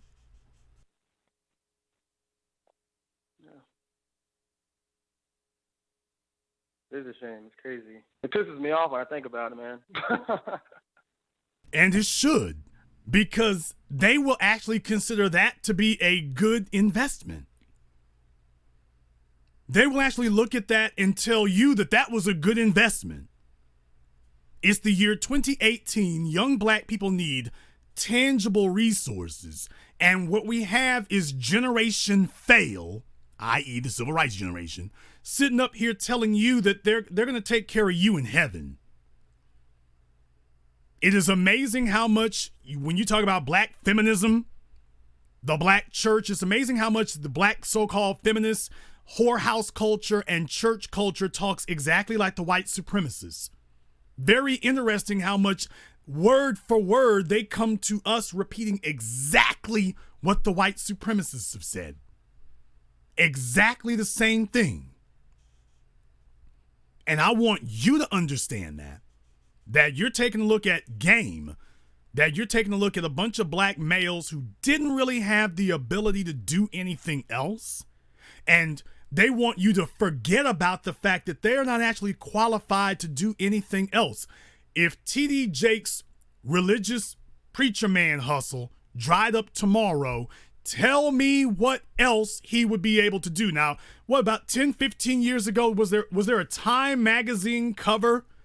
I want to say there was a Time magazine cover with T.D. Jakes, America's Pastor. I want to say it was Time magazine. They had T.D. Jakes on the cover as America's Pastor. I'm pretty sure it was Time and not Newsweek or Life, but I'm pretty sure it was Time magazine. Great big ass picture of T.D. Jakes, America's Pastor. Don't you know they love selling? Now, has any of these white media outlets referred to him as that ever since? Because he was on a little bit of a roll there, and they were running around talking about that. Ever since then, have you seen any white media outlets referring to him in that way? They know how to distract black folk. They know that to black people, attention is its own form of currency. They know this. So they know how to keep us very easily distracted. So they got you as young black men that they're trying to encourage you that when they deny you loans, when they deny you economic opportunity, when they deny you upward mobility, well, don't worry about that, Austin. You can always rely on the church. That'll be white folk telling you that. Well, Austin, if Austin wants to be a pastor, they'll smile at you. Austin wants to be a businessman. And all of a sudden, they start scowling. Take a look at the way that these white patrons looked on the inside of Sam's Barbecue. Take a look at the way that they were looking around in there. I mean, do they look the way they do at church? Or does this look like they're more inquisitive? They're not that inquisitive at the black church? Nothing inquisitive going on there? No, a lot of you were raised by pimps, hoes, and sluts, and so you have been disarmed because when you see a pimp doing what he does, you like, hey, that's cool. Ain't nothing wrong with that. When you're raised by pimps and hoes and sluts, you start responding. When a pimp starts running game, you don't sit here and say, hey, stop running game. You sit here and say, preach, brother, preach. Instead of, hey, don't try to run game on me. Yeah. It's crazy. And the one thing I can say about, like, especially, like, black people, we're so focused on symbolism. I feel like we're not focusing on actual stuff that affects, like, actual stuff that can help develop us. We're focused on symbolism. Like, there's like an election, like midterm election. There's a guy named Beto. I think, have you heard of him? Beto, he's running for I've already talked about him. You're late. Oh, I'm sorry. He's making the rounds. He's making the rounds. He's hugging up with John Lewis. LeBron James couldn't speak up for Tamir Rice, but because that's too political, but he didn't have a problem speaking up for Beto. So, yeah, definitely black folk, when Massa comes around and gives them an in, all of a sudden black folk got courage. It is only when their own children come to them and say, what have you done for us? All of a sudden, Negroes get bold the other way. Negroes get bold the other way when we start talking about what you need to do for the children. I started the Black Channel, brother. I started the Black Channel, and I've said this all over again. I started the Black Channel because I wanted to create the repository of socioeconomic thought and resources that I wished I could have found when I was your age. I mean, I had some family members and stuff, but I'm just talking about they couldn't do everything. You know, everybody doesn't have a CPA in the family. Everybody doesn't have a tax attorney in the family. Everybody doesn't have a banker in the family. Everybody doesn't have a loan officer all in the same family. And if you don't have access to everybody doesn't have a business coach in the same family. Some people just because somebody learned to do something doesn't mean they can teach it. That doesn't mean that just because they're qualified to be a student doesn't mean they're qualified to be a teacher. I created the Black Channel because I wanted to give some type of outlet where black folk didn't have to sit up here and sift around like through a landfill to find a piece of necessary information. They had a place they could go to and talk to. And we haven't always gotten the level of respect that we should. We got a bunch of black folk, they'll sit up here and go off on YouTube channels talking about gossip. But when the police start shooting, all of a sudden my numbers spike. That tells you that black folk as a group are bull jiving. When they want to come to me like it's going to be savior, I'm like, oh no, I don't play savior. Ask Stephen Clark if I play savior. Ask Botham Jean if I play savior. Ask Darian Tolles if I play savior. No. If you're not already on the team, we're going to check your credentials. Who goes there? We're going to check your credentials. And I want you to learn this at the age of 22. Brother, don't have any mercy. Don't make any excuses. They know better. Black folk are very quick to tell you that we're in the situation that we're in because we were engineered to be there. They're very quick to tell you that we were maneuvered and engineered to be there. Well, you know what? You're right. We were. We're in this situation because we were engineered and maneuvered to be there, but also have the guts and courage to say, you know what, your parents and your elders and your school teachers and your clergy, they engineered you and maneuvered you to be in this position you're in too. This white supremacist society could not enslave an entire generation of young black people and leave them destitute without the collusion of those young black people's parents and elders. It's impossible they could have done it without their assistance. I'll let you have the last word. Yeah, definitely. I agree with everything you're saying. I just feel like we need to combine our forces together. We need to build businesses. We need to think about the future generation, because I feel like literally every other ethnicity thinks about their future generation. And like I was even talking about even this midterm election coming up, a bunch of Mexicans are going to vote for Beto. You know why? Because think about the future generation. When more Mexicans come up in here, they're going to make more businesses, and then they're going to rise up as Mexicans. We have black people fighting for Mexicans. The Mexicans never fought for us. I want everyone to think about that for a second. When was the last time a Mexican ever fought for us?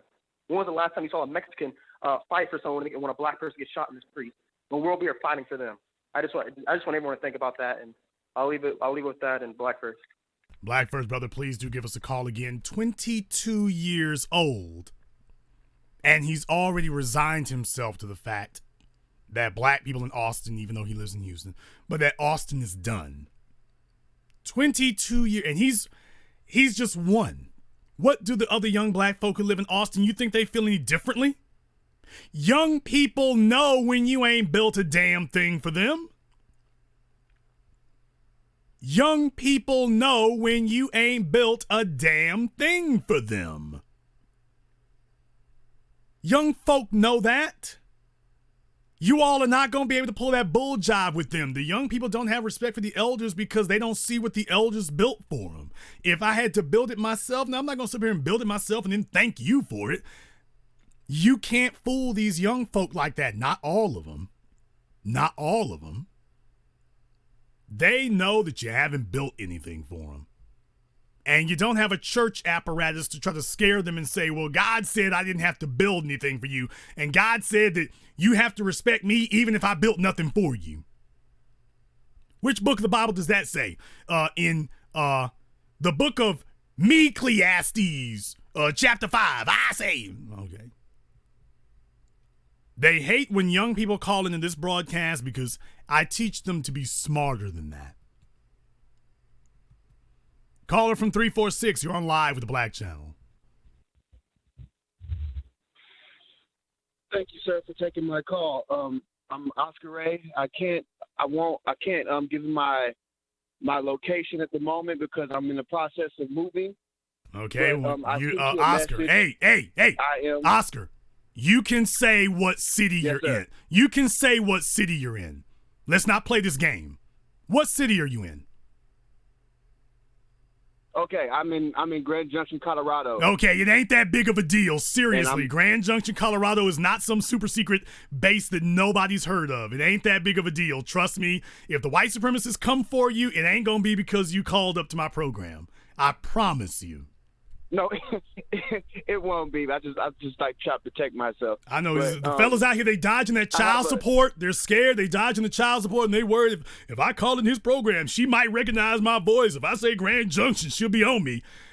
If it's that bad, ooh hell, I don't know why you're blowing your cover if it's that bad. No, sir. I don't have any children. I just, I believe I'm hyper aware of what is going on, and I just want to protect myself because I don't know who's listening. Okay. But if I can get straight to it, I would love to. I'm the most vulnerable person here, but go ahead. I understand. What I've been noticing a lot lately, I can tell that we as a people, we aren't taking this seriously, and I know you've been hearing that so much. I would like to try to do a something like the CIA, but for Black people. Something nothing like your program, nothing like the news that you give, but something more covert, if you will, sir. And I just would like to have any information that you could give me on about creating something like that. The CIA is a government institution, so you would need to have a government in order to do what the CIA does. Long story short. So get you a government, and then you can start running intelligence operations, undermine, because the CIA doesn't just do intelligence. There is intelligence for the purposes of undermining people. So that would be the real purpose for having a CIA. Thank you very much for giving us a phone call here tonight. Let me get caller from 224. You're on live with the Black Channel. Hey, how you doing, Jason Black? This is Antoine from Evanston, Illinois. Antoine from Illinois. Been a little while since you called up. What's on your mind? Not much. I mean, you brought up a hell of a topic. First and foremost, man, business is warfare. Being in it for a little while, I realized that, you know, a lot of times dealing with the older generation, I'm about 15 years older than 22-year-old gentleman that called. But nonetheless, it was like those that knew didn't tell, and those that tell really didn't know. So it was very hard kind of navigating through it. So be prepared, and then you guys decide to get off into it. That it's gonna be a little bit of a lonely walk at times, you know. But nonetheless, one thing that I did want to bring up was you did have something that you brought up Tuesday on your page, and it was saying that anybody whose parents did not leave them nothing behind as far as resources, they was a complete fool. One of the things that I did recount on there was that I know a lot of old elderlies that can break down meticulously how they want their funerals, but at the same time, while breaking it down meticulously, they only leave something that's vital as life insurance. So what I was trying to really wanted to say was the fact that a lot of times white folks, it's shameful if they don't do it. They make sure that they leave land, resources, real estate, etc. Whereas with us, you know, a lot of us may be a little bit sad because of the simple fact that the parents didn't leave anything behind or they squandered it. But a lot of times I think it was important is to have a plan afterwards. You know, if you're leaving something behind, what type of directive are you leaving and how are you going to leave it a little bit better than it was before you left? But you have to have that as a goal. What you're saying is great. Problem. The reason it ain't happening is because that's not their goal. I mean, we laugh about it, pimping hoes and slamming Cadillac doors, but as I say, what is the Black agenda? Is the agenda to leave power, wealth, and influence to your kids, or is the agenda to buy a Lexus for yourself? This is why Negroes who talk about buying a car and a house are dangerous. If the extent and the height of what you desire in this world is a car and a house, that's a dangerous person. Because they're telling you that they're not about building anything for Black society. It's all about me and what I can get for myself. And when things go bad, they're going to go back to talk. When their back is against the wall, they might be able to fake it for a little while, but they're going to go back to talking about themselves. They're not building for others. They're damn sure not going to sacrifice anything. Beware people, Black folk who are standing next to you and not talking about sacrificing for the group or are not making it clear to you that they even would. Now, there's something else also I wanted to cover because you made some good points here. I want you all to take a look at the picture that you see on your screen right here, and it's from the article there where it's saying that he was offered $5 million for his Sam's Barbecue in East Austin, Texas. And I want you to think about this one thing. When was the last time? And Antoine, you're old enough to know, Carrie Locks in the room, Walter, anybody else in the chat room, Brown Sugar Baby, everybody. I want you all to ask yourselves one question right now. Take a look at this picture on your screen. $5 million buyout. Think about this for just one moment. Just one. When was the last time that a group of non-Black people came to you offering $5 million for your benefit? Now, I don't want you to get off into when was the last time you got offered $5 million, period. When was the last time that you went to them asking for money and they were offering it? When was the last time when you went to them, if you went to them, it was something for your benefit. When you approached them asking for a sizable amount of money, when was the last time they gave it to you? Everyone in the chat room, there's a bunch of you. It doesn't matter what your damn age is, because all of you have had to go try to get some money from them. When was the last time that you tried to go outside of black society to get a large sum of money? I didn't say alone. I did not say alone. Don't sit up here and become hood rats and hoes with the third grade logic. I didn't say alone, because nobody's saying they want to loan him something. When was the last time that you were able to go outside of black society and you asked them for a lump sum of money and they were offering to give it? When's the last time that happened? Now, the second question is, if it didn't happen, explain to me why it didn't happen. That's the next question. Explain the reason why it didn't happen. If they didn't give it to you, why didn't it occur? Why didn't they do it? Now, if you say the issue was racism, they don't want to benefit black folk, okay, I got all that. Racism, they don't want to benefit black folk. Now, if they're offering him $5 million, what is their motive for doing it? If you say they didn't give me the money because they're racism and they don't want to see us get ahead, okay, are they going to give him $5 million because that's going to help him get ahead? The same folk that you said never did anything for you, now they're offering him $5 million. Is that $5 million? Are they offering it to him because they truly believe he's going to be able to get ahead? That his heirs are going to be able to get ahead for it? I'm asking a simple question to everybody listening to me right now. Do you believe that $5 million is being given because they think he's going to be able to get ahead? After you said they have never, ever done anything like that. If they haven't done that, then what's the point? Antoine, if they've never given you that kind of money before, what's the real reason that they're offering this now? It's a good question, Jason. I'm assuming that what he has is worth a lot more than what he think it is.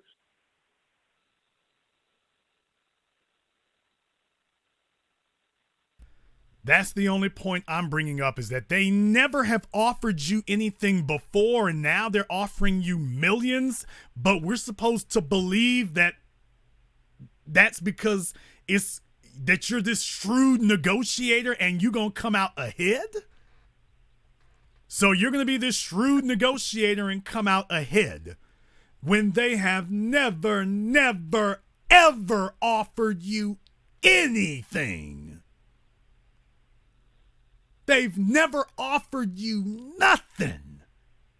And then out of nowhere, they're offering you $5 million, but this is going to be for you to get it. The motive has somehow changed. Before now, they didn't give you money because they were racist. Now they're giving you money because they're not anymore. So there was a racial motive why they didn't give you the money before, but there's not a racial motive now? So all of a sudden, as Negroes, we take leave of our senses.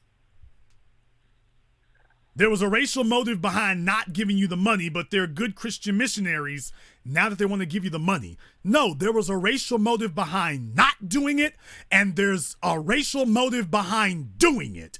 This is the example I want to tell you all right now. Neely Fuller said that white supremacists always take both sides of an argument. What Neely Fuller really meant by that, if I can just break this down to you very simply, what he meant is that white supremacists never do anything that is not to their benefit. So they make sure that whether they tell you yes, it is to their benefit, and if they tell you no, it's to their benefit. They made sure that no matter which way this thing goes, it will be to their benefit, even if you think you have shrewdly outmaneuvered them. they're going to make sure that they're going to try to catch you up some kind of way. Now, that doesn't mean they're always going to succeed. But what I'm telling you is that as black people, you vote for Democrats, for politicians that you didn't create. You didn't create the politician. They brought this politician to you, and you think that's for your benefit? As black people, you vote Republican. They brought this politician to you. You didn't create this politician. You think it's for your benefit? As black people, you didn't build the school. They built it for you. You think it's to your benefit? And now when it comes to his business, they've never offered him anything before. They're bringing him $5 million. He didn't ask for it. They're bringing you $5 million that you didn't ask for. And this is supposed to be to your benefit. So let me get this straight. The politicians weren't and the schools weren't, but somehow this is. All of a sudden, this is to your benefit.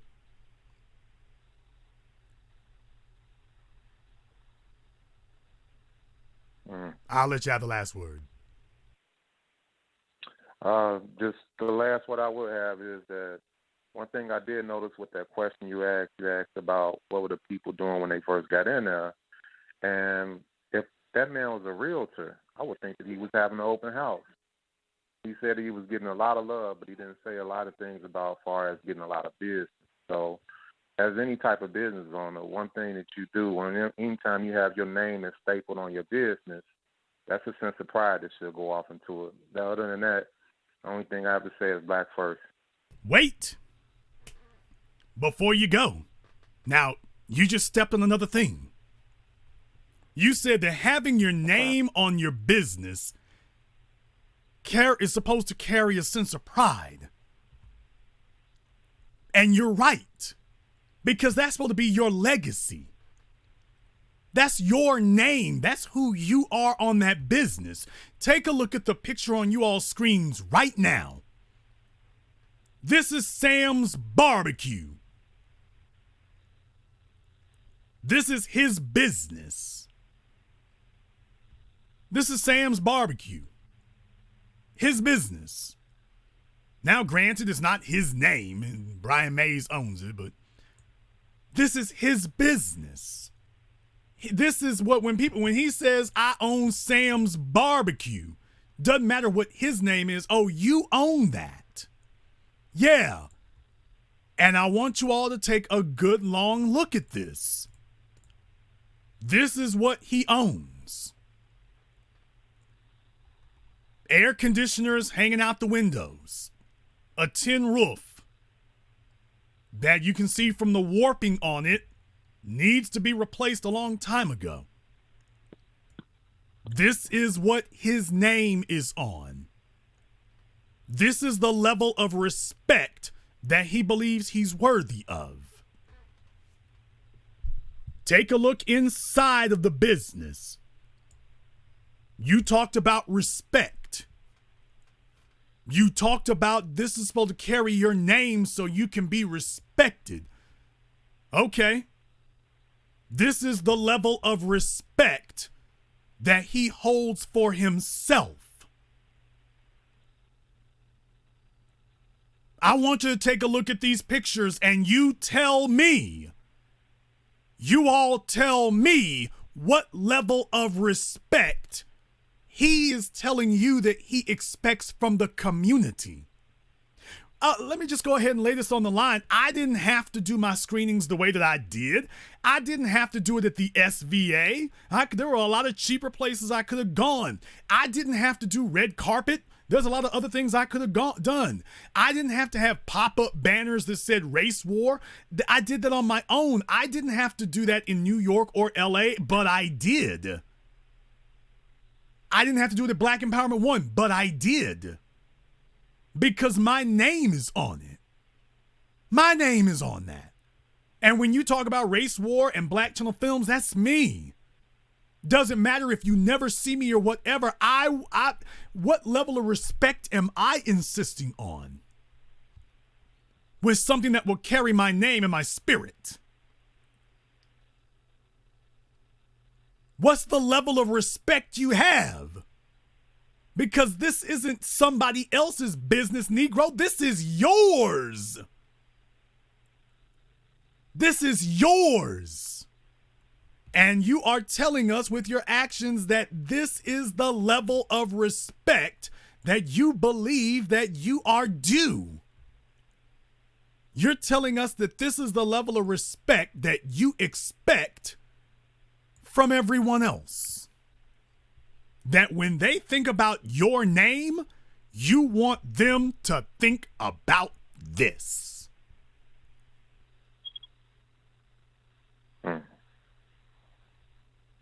Think about that for a few moments. When he walks among the men of the community and the women of the community and the children of the community, and they pass by Buffalo Wild Wings, and they pass by Olive Garden, and they pass by Texas Roadhouse, and they pass by Chipotle, and then his grandchildren say, and we own Sam's Barbecue.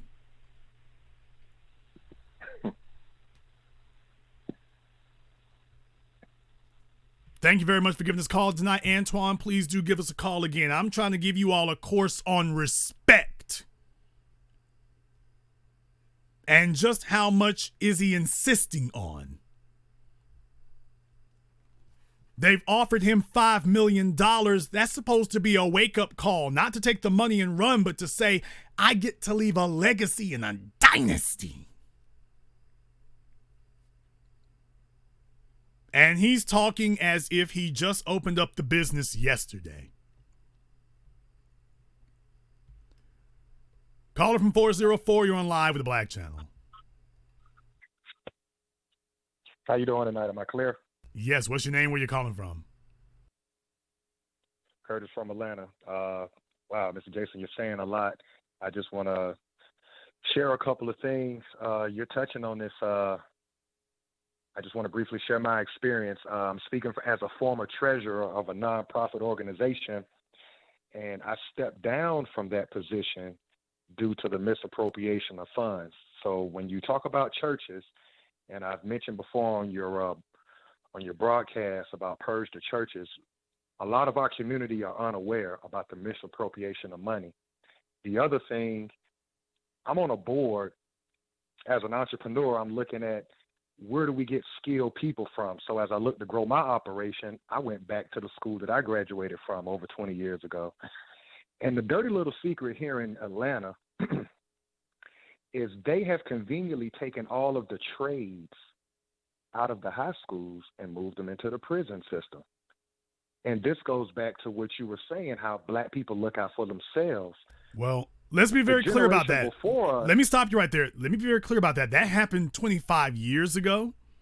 And that's not just Atlanta. I mean, that's a federal thing. Of all the things that Reagan and other people could have cut in the federal budget, they want to cut education. And what they did was they started going after, they said the school should be about reading, writing, and arithmetic, and everything else was fair game. It was open season. So home economics, they got rid of that 20 years ago.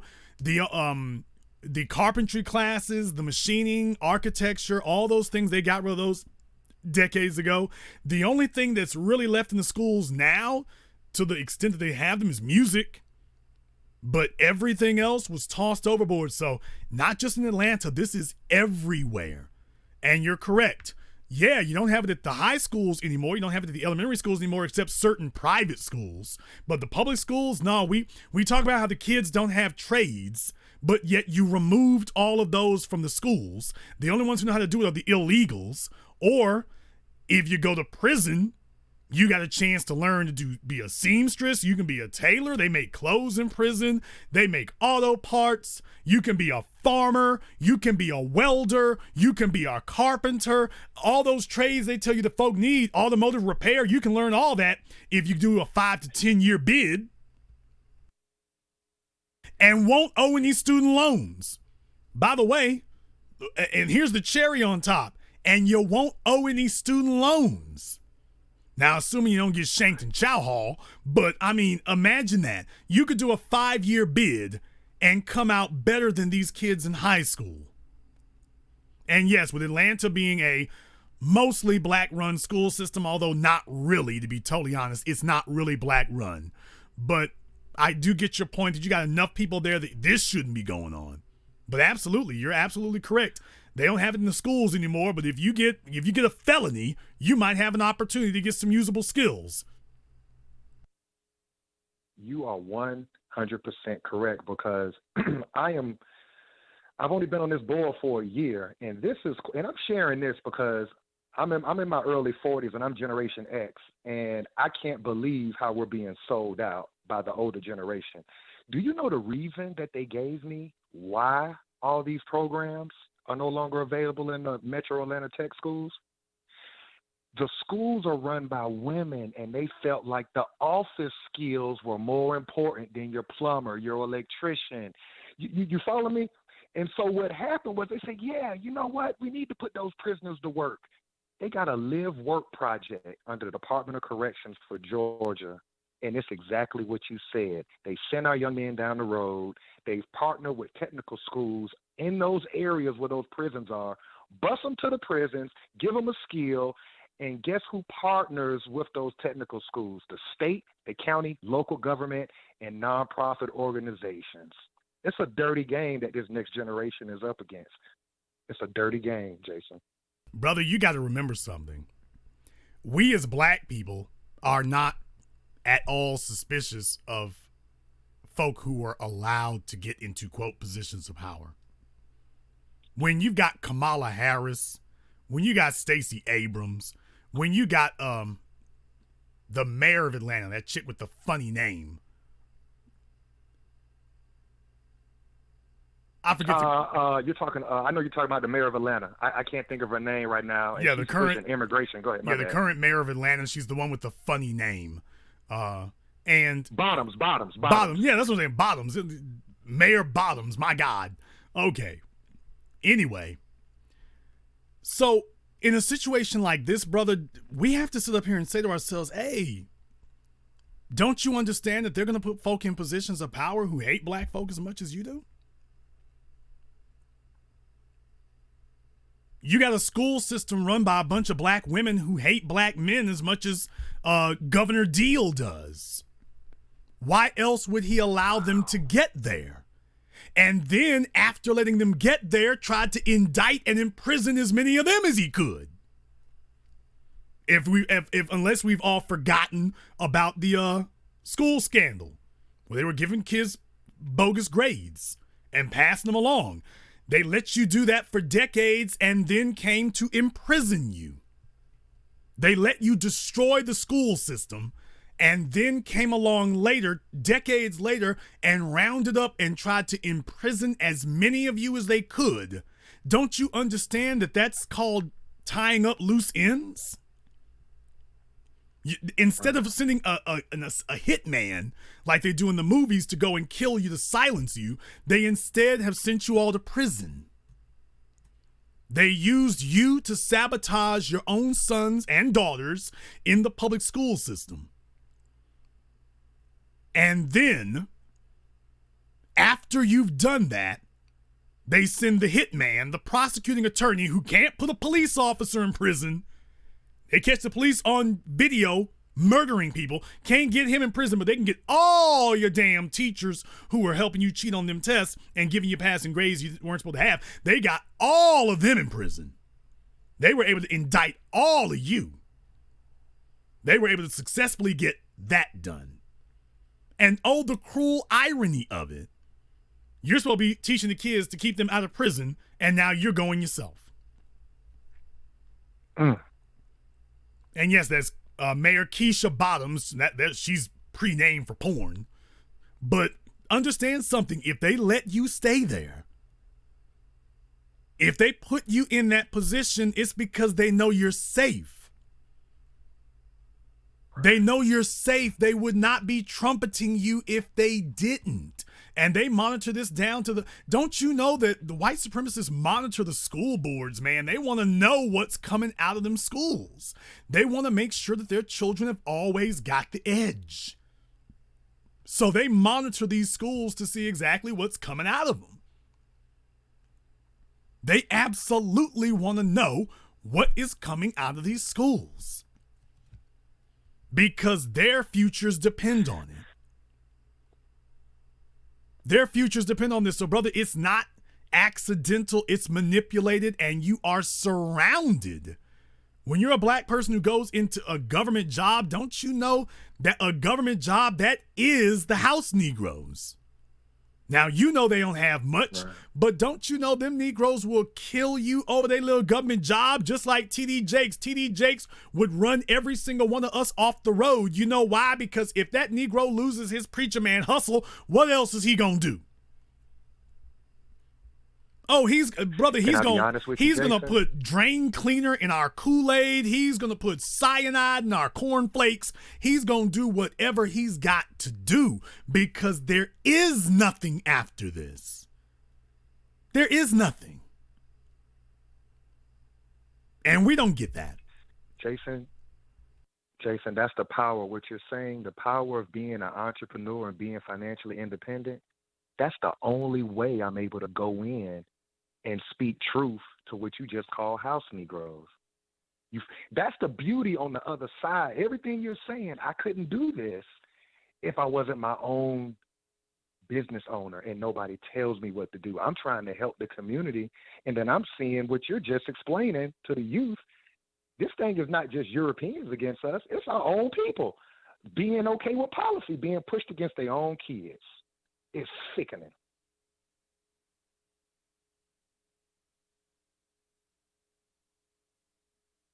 I'll let you have the last word. The only thing I wanted to share when you touched on inheritance, if you live in the state of Georgia, 19-7-22 under the OCGA, if you pay child support and you don't have legal rights to your kids inherit nothing.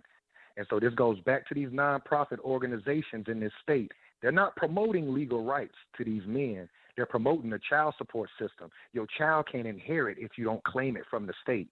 That's how gays are claiming your kids and raising them. Black men, wake up. Ignorance to the law is no excuse. Love you, bro. Black First, brother, thank you very much for giving us a call here tonight. I'm doing this broadcast tonight because you all have not had it really explained to the grassroots level why you're in the situations that you're in.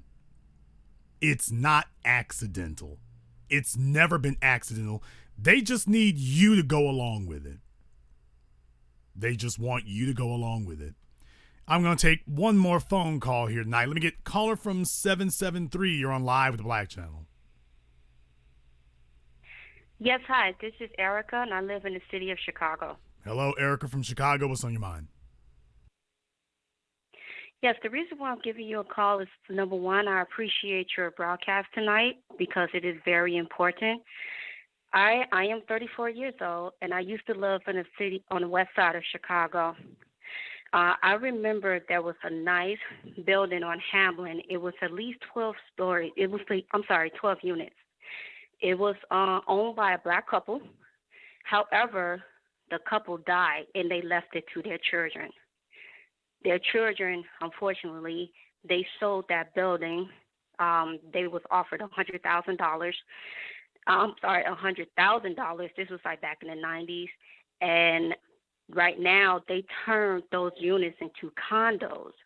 And so right now, those condos, they cost $2,500. So right in that area, it used to be predominantly black. A lot of those houses over there, they used to be in black parents' hands. However, the children, their late 80s, early 90s, they quickly sold the buildings. Now we have Asians living over there, which I never thought they would be over there. You have your Indians, and you have, of course, your white people. The reason why I bring this up is because some of us, by us not having that mindset of leaving inheritance behind, when a white individual comes to us and say, hey, I'm going to offer you $100,000 or $200,000, we are quick to buy it. We are quick to get it because we may have bills or something to that nature, and we want to pay it off, not thinking that, hey, my mom and dad work hard in order to get this building, and they left it for me. and for my children, because some of us don't think that we could take the money that we rent out and we could use it to invest in other buildings to watch it grow. With that, it really hurts my heart to see that, because we look back and say, oh man, I remember how this used to be a black community. Now we have all these other type of people here. They increase the rent, and now we have to move even further out west or out south. And that's what they have done a lot over here in this area. But when they move blacks, they move them out into the suburbs where public transportation is hard to get to the city. Because, see, here, like in Naperville and Schaumburg, white people, they're tired of the floods and things of that nature, and they want to move closer to the city. So the best thing to do is individuals who they know that they could just say, here's $100K, we could give it to you, and they would take it without question. And then next thing you know, they don't have a place to stay, and they are forced to move out into an area that they can't get to. And that white family who had a house or so, they sold it, and they're now living in that space. And in that space, the rent is like $2,500 or more. I know in Hyde Park, which is a nice area, their studios go for $1,100. And you have the University of Chicago over here. It's not too many black people that live in that area when black people used to dominantly live here. Right now, they're trying to expand Hyde Park to South Shore, which is where I currently reside. And in the last 4 years, my rent has went up, dramatically. But I do plan on staying here so that I could continue to build my own, as a software developer, my own application to put it on Google Play and Apple store. So the reason why I'm saying all this is that continue to keep up with your good work, but at the same time, I really want us black people, respect what you have. If your parents is passing down something to you, keep it. Fight for it, because you want to leave something for your future. White people and everyone else, they know that land is money, and they know that they can pass that down. We have this mindset of, I need it right now, because a lot of us, we are in dire straits as far as with our finances, because broke people try to look good in front of other broke people. And that mindset is very deadly, and it needs to be broken. So constant conversations like this that you have is very encouraging. I have gotten other people that around me to listen to your channel, because this is really needed. And I know for myself, I make sure that I support the black businesses that's around me. The grocery store that's over here on 74th, and then another black restaurant, a very nice black restaurant, family restaurant. So I appreciate this broadcast. That's all I have to say. Well, thank you very much for your call here tonight. I do want to address something that you said there, though, because Chicago is a very racially segregated city. As yes, it is. A lot of people don't know that, but Chicago is a big city, but it's actually very racially balkanized. You basically got your black neighborhoods, your Asian neighborhoods, like 2 or 3 of them now, your Russian neighborhood, your Irish neighborhood, your Italian, so on and so forth. And I've been to all of them. When I did Gentrified, I've been to all of them. But I gotta tell you, when you talk about this thing about legacy, when you talk about this thing about that, there's a reason why I'm harping on this story so hard tonight. And like I say, the guy hasn't sold the place yet. I'm hopeful that he doesn't, but there's a reason why I'm harping on this. Wrong picture there. The reason why I'm harping on this is because I want us to take a look at something. Everybody knows of the stories about the brownstones in New York and how black folks squandered it and fumbled the ball. We dealt with that in Gentrified, the only documentary in history that dealt with this. I'm glad to be the only one. I'm the only one that's done gentrification. I'm the only one that's done race wars. But in Gentrified, we talked about the brownstones And everybody and their mama talks about the brownstones in New York and how if black folk had simply kept their brownstones in New York, there are still some black folk who got them, but not nearly as many as had them then. So Langston Hughes, Maya Angelou, we can go down the list. All these black folk, they either lost them or in the process of losing them. And these things are worth millions of dollars. Worth millions of dollars. And all we talk about is New York. All we talk about is New York. We don't want to talk about these other. We don't want to talk about these. What's going as if we get stuck on New York because the brownstones are in New York. So we kind of get stuck on the brownstones as a metaphor, which is what really ends up happening. We get stuck on it as a metaphor. This building I'm showing you right now on your screen, Sam's Barbecue, that's the brownstone of Austin. That's the point I'm trying to make. The brownstones in New York today are not the biggest, the fanciest, or the classiest. They're not. I've been inside many of them. They are what they are. They're like a century old. And they look it on the inside. There's nothing special about them. Anybody who tells you that they're nice and charming is an idiot. They're not nice and charming, but because of where they are strategically placed, that gives them their value. Now, if you want something out of the 1940s to live in without a bunch of money, go ahead and do that. However, as an investment, black folk didn't pick them up in the 60s and 70s and 80s when we had a chance to get them, and now they're gone, and you're taking a look at Austin, Texas, and damn it, I'll be damned if we ain't doing it all over again. This building you're seeing here, this is the brownstone of Austin. And similar structures in Oakland, California. San Francisco has been completely gentrified like no other place you've seen on planet Earth. Now people are coming across the bridge into Oakland, and black folk who are sitting on what you think is no good land today or not much today, or you're thinking, what do I do with it and stuff? They're sitting on the brownstones of today in Oakland. They're sitting on the brownstones of today in Austin. They're sitting on the brownstones of today in Dallas. They're sitting on the brownstones of today in D.C. When you get outside the Capital District, there's a bunch of black neighborhoods out there. They're sitting on the brownstones of today there. When you have something of increasing value, you don't sell it. What you do is you set up a family trust, so that your children don't have the option of selling it.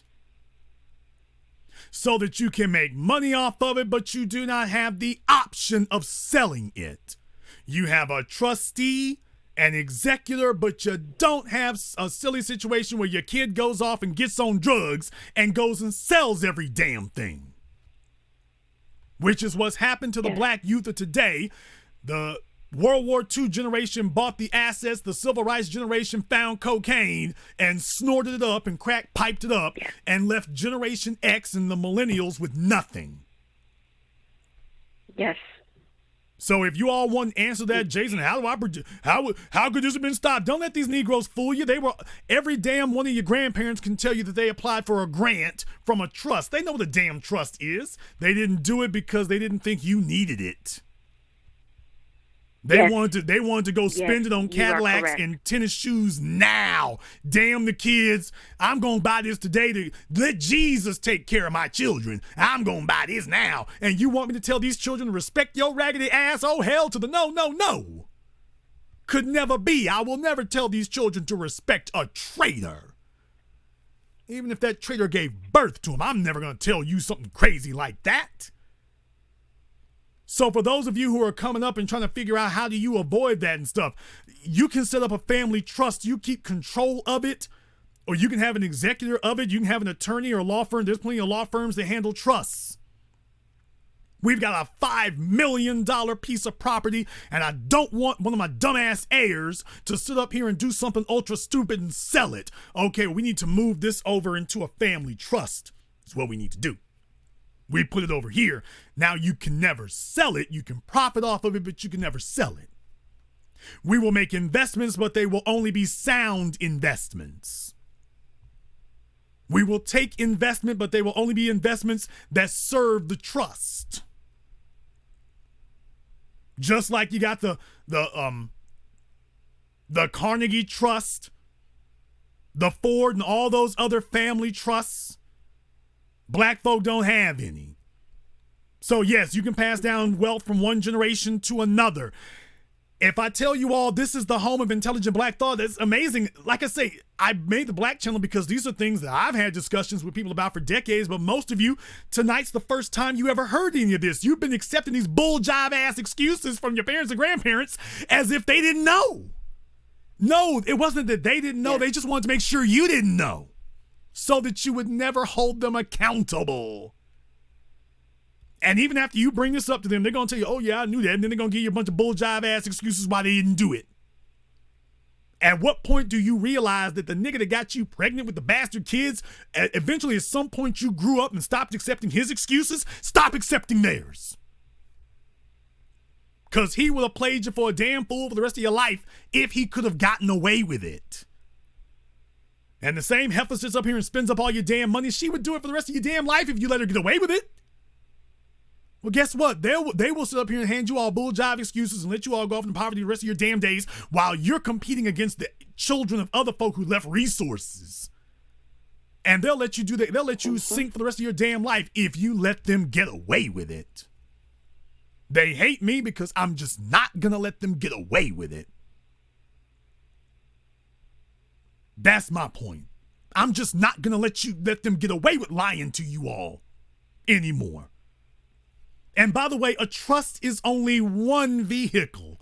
There are others. A trust is only one vehicle. There are others. There's a reason why Vince McMahon incorporated the WWE and eventually took it public, but you don't have to necessarily take it public, but you can have a corporation with a board of directors. And what you can do like Vince McMahon and train the children up to take over the company, which is what he did. So you don't have to worry about what happens after you die. You have already put them into position to take over the asset long before you've ever left this world. So you don't have to will anything to them. Do you see my point? Vince McMahon is not worried about a will. He has already handed over the keys to the company to his heirs, who are likewise one day going to hand over the keys to the company to their heirs. Just as soon as their children are old enough to take a body slam or to do a clothesline or to do a sunset flip, the children are going to start being groomed to take over the company. You made it a corporation. They'll be made members of the board. They'll be made executives. And because the family owns the majority of the stock in the company, you cannot move them. You can put money into the company, but you could never take it from them. And if worse came to worse, and the crap really does hit the fan, and you've entered the horse and buggy, by that I mean that you're in a business that is now obsolete and ain't never coming back. Mm-hmm. If that ever does happen, because I don't care how much you like horses, I'm not going to invest $1 billion in a horse and buggy whip company. I'm just not. For some strange reason, I'm pretty sure the horse and buggy has run its course, except as a very slight novelty. If you ever do reach a horse and buggy situation where the world has changed, and that 1986 Tube Master television just ain't gonna come back in the style, it's gonna be flat screens or no screens from here on in, then you make sure that you are at least able to do like the Saudis are doing right now with the oil business. The Saudis are taking the oil industry public because they are looking at getting out of it. But they want to be able to transition out at a position of strength. The future is not going to be fossil fuels. The future is going to be lithium, hydrogen, and solar. So they are cashing out while they can, but they're cashing out from a position of strength. But they're only doing that once it's been made very clear that there is no coming back for this industry. This guy's got a restaurant. As long as human beings need to eat, this is a good investment. Why would he not try to draw equity out of the investment now, which he could? Set it up as an LLC, get money from the bank, build up this investment to make it even more valuable, wash, rinse, and repeat. You could keep doing this. Now we're going to set up Sam's Barbecue 2. Sam's Barbecue 3. Next thing you know, we got chains across the country. All because you reinvested in the business when things were hot. You started drawing equity out of the business so that you're not using. Do you understand that this guy could expand his business overnight and wouldn't have to use a dime of his own money to do it? He could expand the business overnight and never touch the value of his business doing it. This is the sweet spot of investing. You got people begging to give you money. No, I don't understand why I'm not the number one black broadcast on earth, except black folk do not value this. You all haven't heard this anywhere else. I didn't charge you a dime for it. This is the kind of stuff they teach you in business schools. I had to learn it from the business school of hard knocks, and I passed it on. Meanwhile, people are sitting up here bowing for folks who won't give you any information whatsoever, either because A, they don't have it, or B, they don't want to give it to you because you become competition to them. The Black Channel does. People need to show proper respect to that, because if you don't respect the institutions that invest in you, you will lose those institutions because you did not value them when you had them. But the broadcast which you all are hearing here tonight, you've never heard this anywhere else. Anywhere else. Baby, do I need to go over the basics right now about investing in credit? Do I need to do that, or do you think I just need to move on?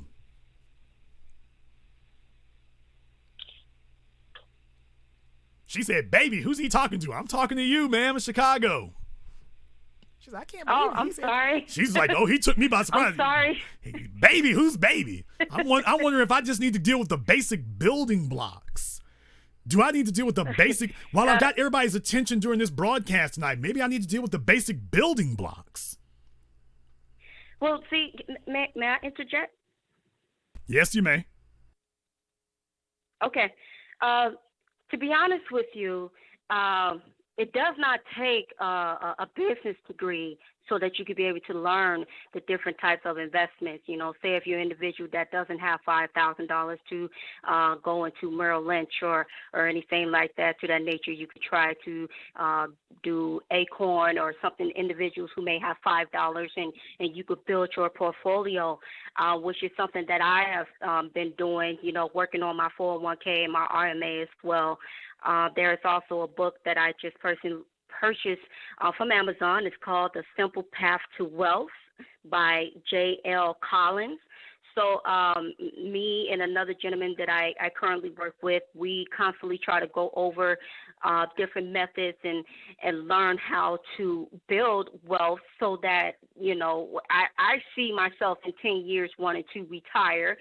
Like I said, I want my application to bring in income for myself while I work on. I have a goal. So I already have a goal and a plan set in place for myself. And that is something some of us, we do not have.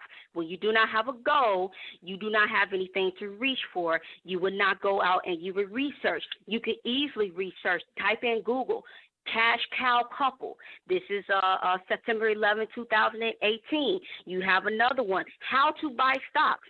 By Donna Yoakum. This is August 21st, 2018. There's enough information out there that we can use if we take the time. But see, when you don't have a plan, when you're living for the now, you're only going to get things for the now. And if you're not living for the future, that's it. And unfortunately, by some of us, we're so blinded by the glitz and the glamour and things to that nature. That's not going to help you. Again, We have a lot of us that are broke that's trying to impress other broke people.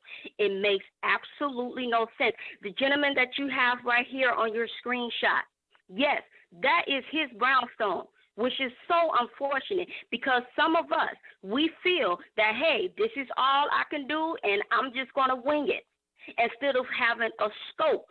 Instead of having or an outline to say this is what's going to happen in year 2, this is the move that I need to make in year 3, this is the move I need to make in year 4. If I need to take some small classes, because here in the city of Chicago, they have real estate flipping classes, events for free. For free. You just got to know when to catch them. If you want to do better for yourself and for your family, you will make a way. No one should have to, unfortunately, tell another grown adult how to live their life, how to manage their money, how to build your credit. You don't have to go to a 4-year college. I told my brother not to do that when he got out of high school. I told him to learn a trade, which he is, and that's what he did. And it all goes back into harmony with what you was talking about and that last gentleman about the trades in school, how they have taken those out. I remember Westinghouse in the west side of Chicago when my father was growing up. He said he wished he stuck with carpentry, but he didn't. They had carpentry, they had home ec, they had mechanics. You could do all that stuff with your hands. People don't realize with the union, you get yourself a union job, working plumbing or anything to that nature, you can build money. Stop looking at what everybody else have and start focusing on what you have and build on it. Because once you build on it, other people are going to look at you and they're going to say, hey, how did you do this? Can you teach me? But you have to be willing to accept, and you have to say, I need to put in this hard work. Like this, again, going back to the screen, this Sam's Barbecue, this man, he did not want to put in the hard work. When you do not work hard, it will show. Just like you talked about in the beginning of your show, as over the years you saw how your documentary, over the years you made sure that you built your own wealth to buy better products as far as for cameras, as far as for your filming. That's because you have a desire and you have a goal and you wanted to do better, not just for yourself, but also for the community. And it shows. It shows. And so that is something that we, unfortunately, I see it. I don't think we're going to get back to that because I remember growing up when the entire block looked after you. When I go down that block right there on Cullerton on the west side of Chicago, I'm afraid. Everyone is just doing about their own business in their own ways. I know I'm about to switch gears, but when you was talking about as far as with Chicago, I know the city of Chicago is deeply segregated. There's a book, if anyone is interested, it's called The Color of Law by Richard Wallstein. And there's another book that I have in my library. It's called Sundown Town by James Lowen.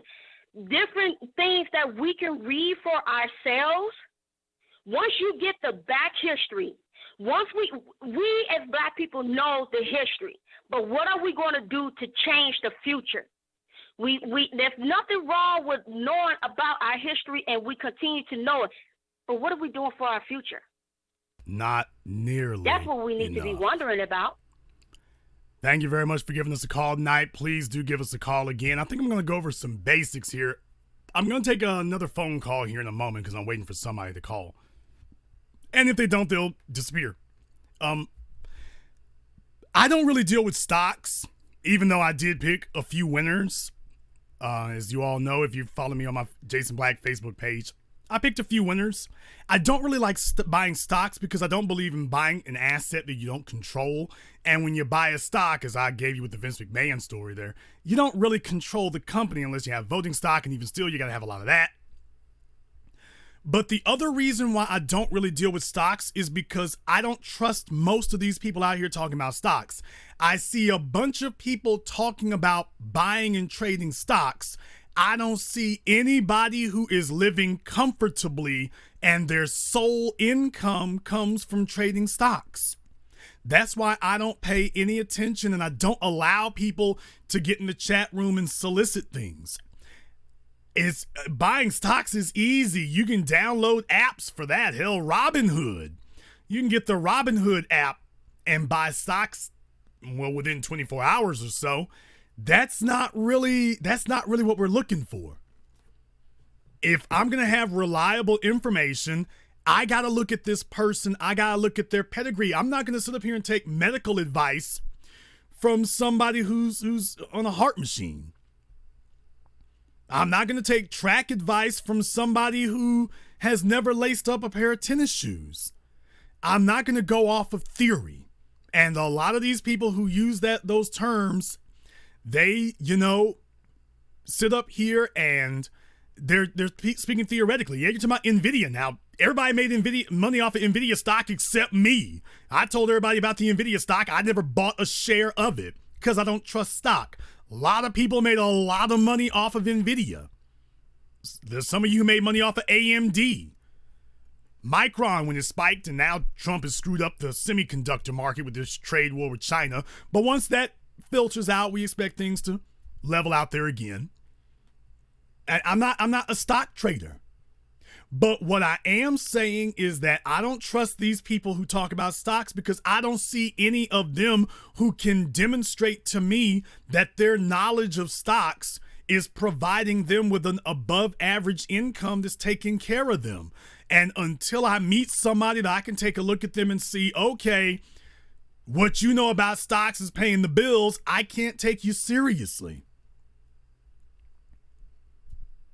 I'm not going to rely on that, and I'm not going to put you out there to give people information. Buying and selling stocks is easy. I don't see anybody who has demonstrated to me that they have the ability to be able to show us how we're going to change our lives doing it. I don't want any more people handing out stock classes. I want somebody who can show me the money. And if you are unable to show me the money and show me where your knowledge of stocks is changing things, I can't take it seriously, and I'm not going to give you a forum or a platform to try to recruit people so you can sell classes. Because these are people, they don't make money at selling stocks. They make money at selling classes on selling stocks. And that's what I'm not going to provide a platform for. So yeah, there's a lot of folk who talk about it and nobody who can show you the money. And even if they were talking about day trading, they still can't show us the money. They claim that they've got some super secret systems doing great things for them, just like the Bitcoin people. Nobody was getting rich at that, but claiming they were selling Bitcoins. I'm not going to sit up here and give you a platform to bull jive people. I'm not going to do that. I'm not. So if you all want to know why I don't do it, that's the reason I don't do it.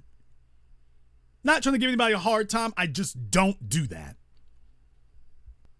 Because these people have not validated to me that that's why I said before, last night and tonight, I need to see people with reliable information.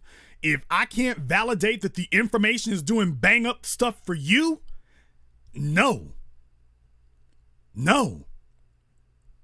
I'm not going to do it. I won't.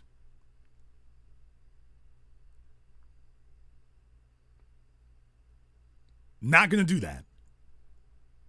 Now, let's start with some beginnings here because I've got you all and you all are listening tonight and you're paying rapt attention. All right, let's go ahead and start with the basics. I've done this before, but we shall do it again on tonight's program because it is essential. First and foremost, you all have to understand that if you are not able to properly be the captain of your own economic ship, don't expect anybody to A, give you any money, B, stick with you to make money.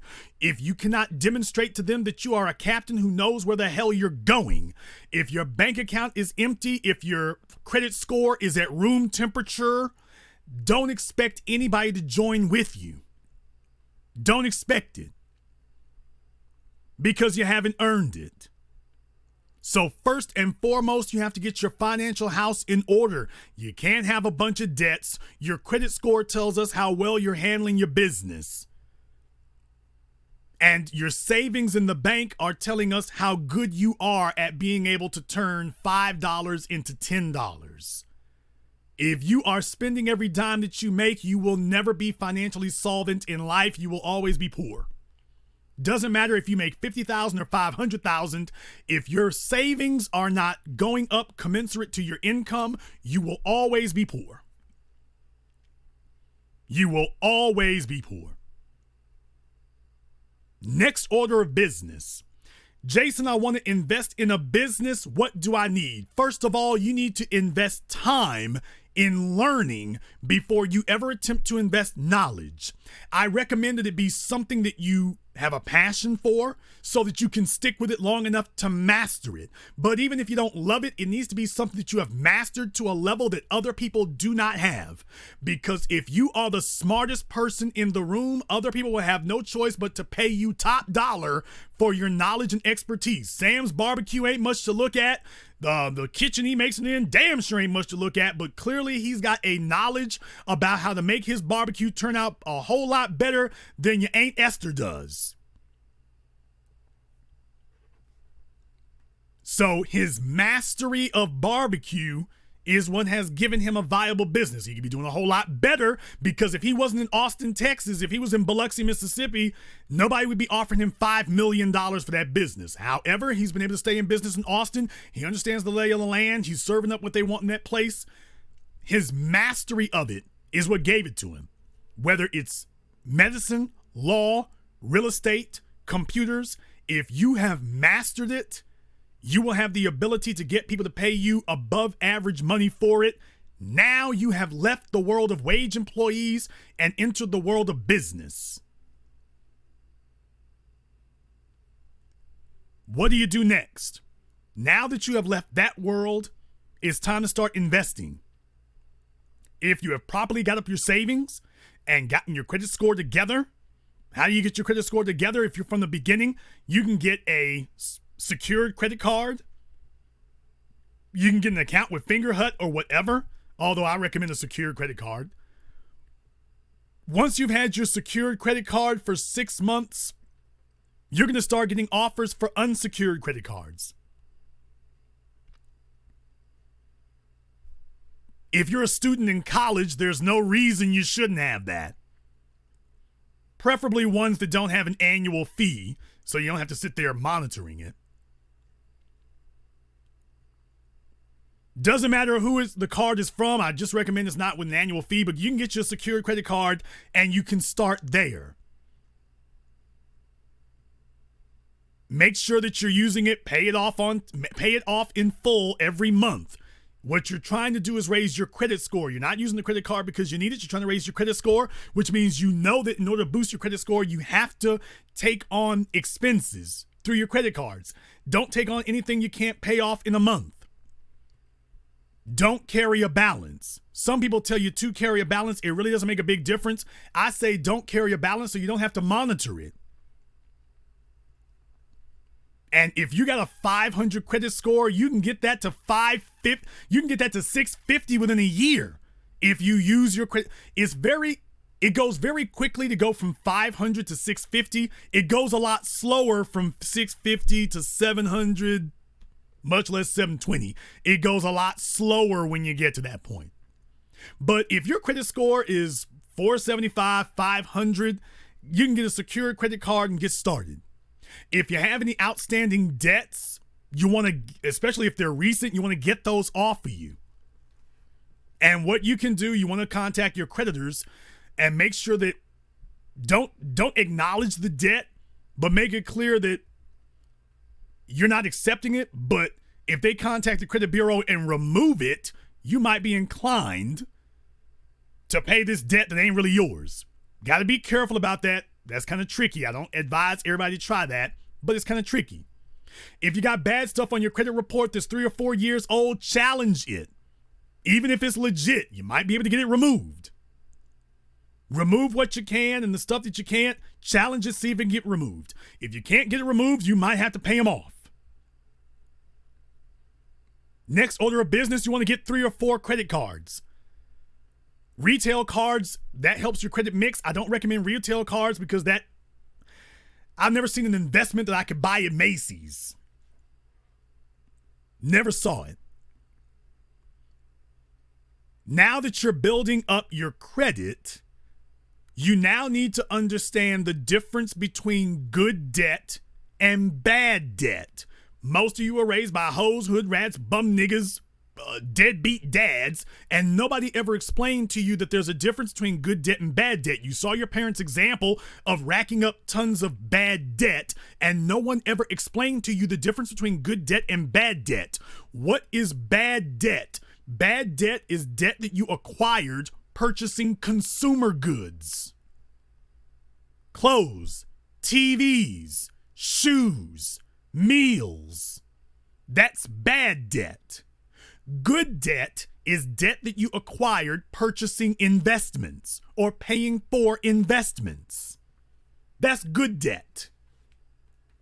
And what you want to do is develop the ability to be able to shoulder good debt.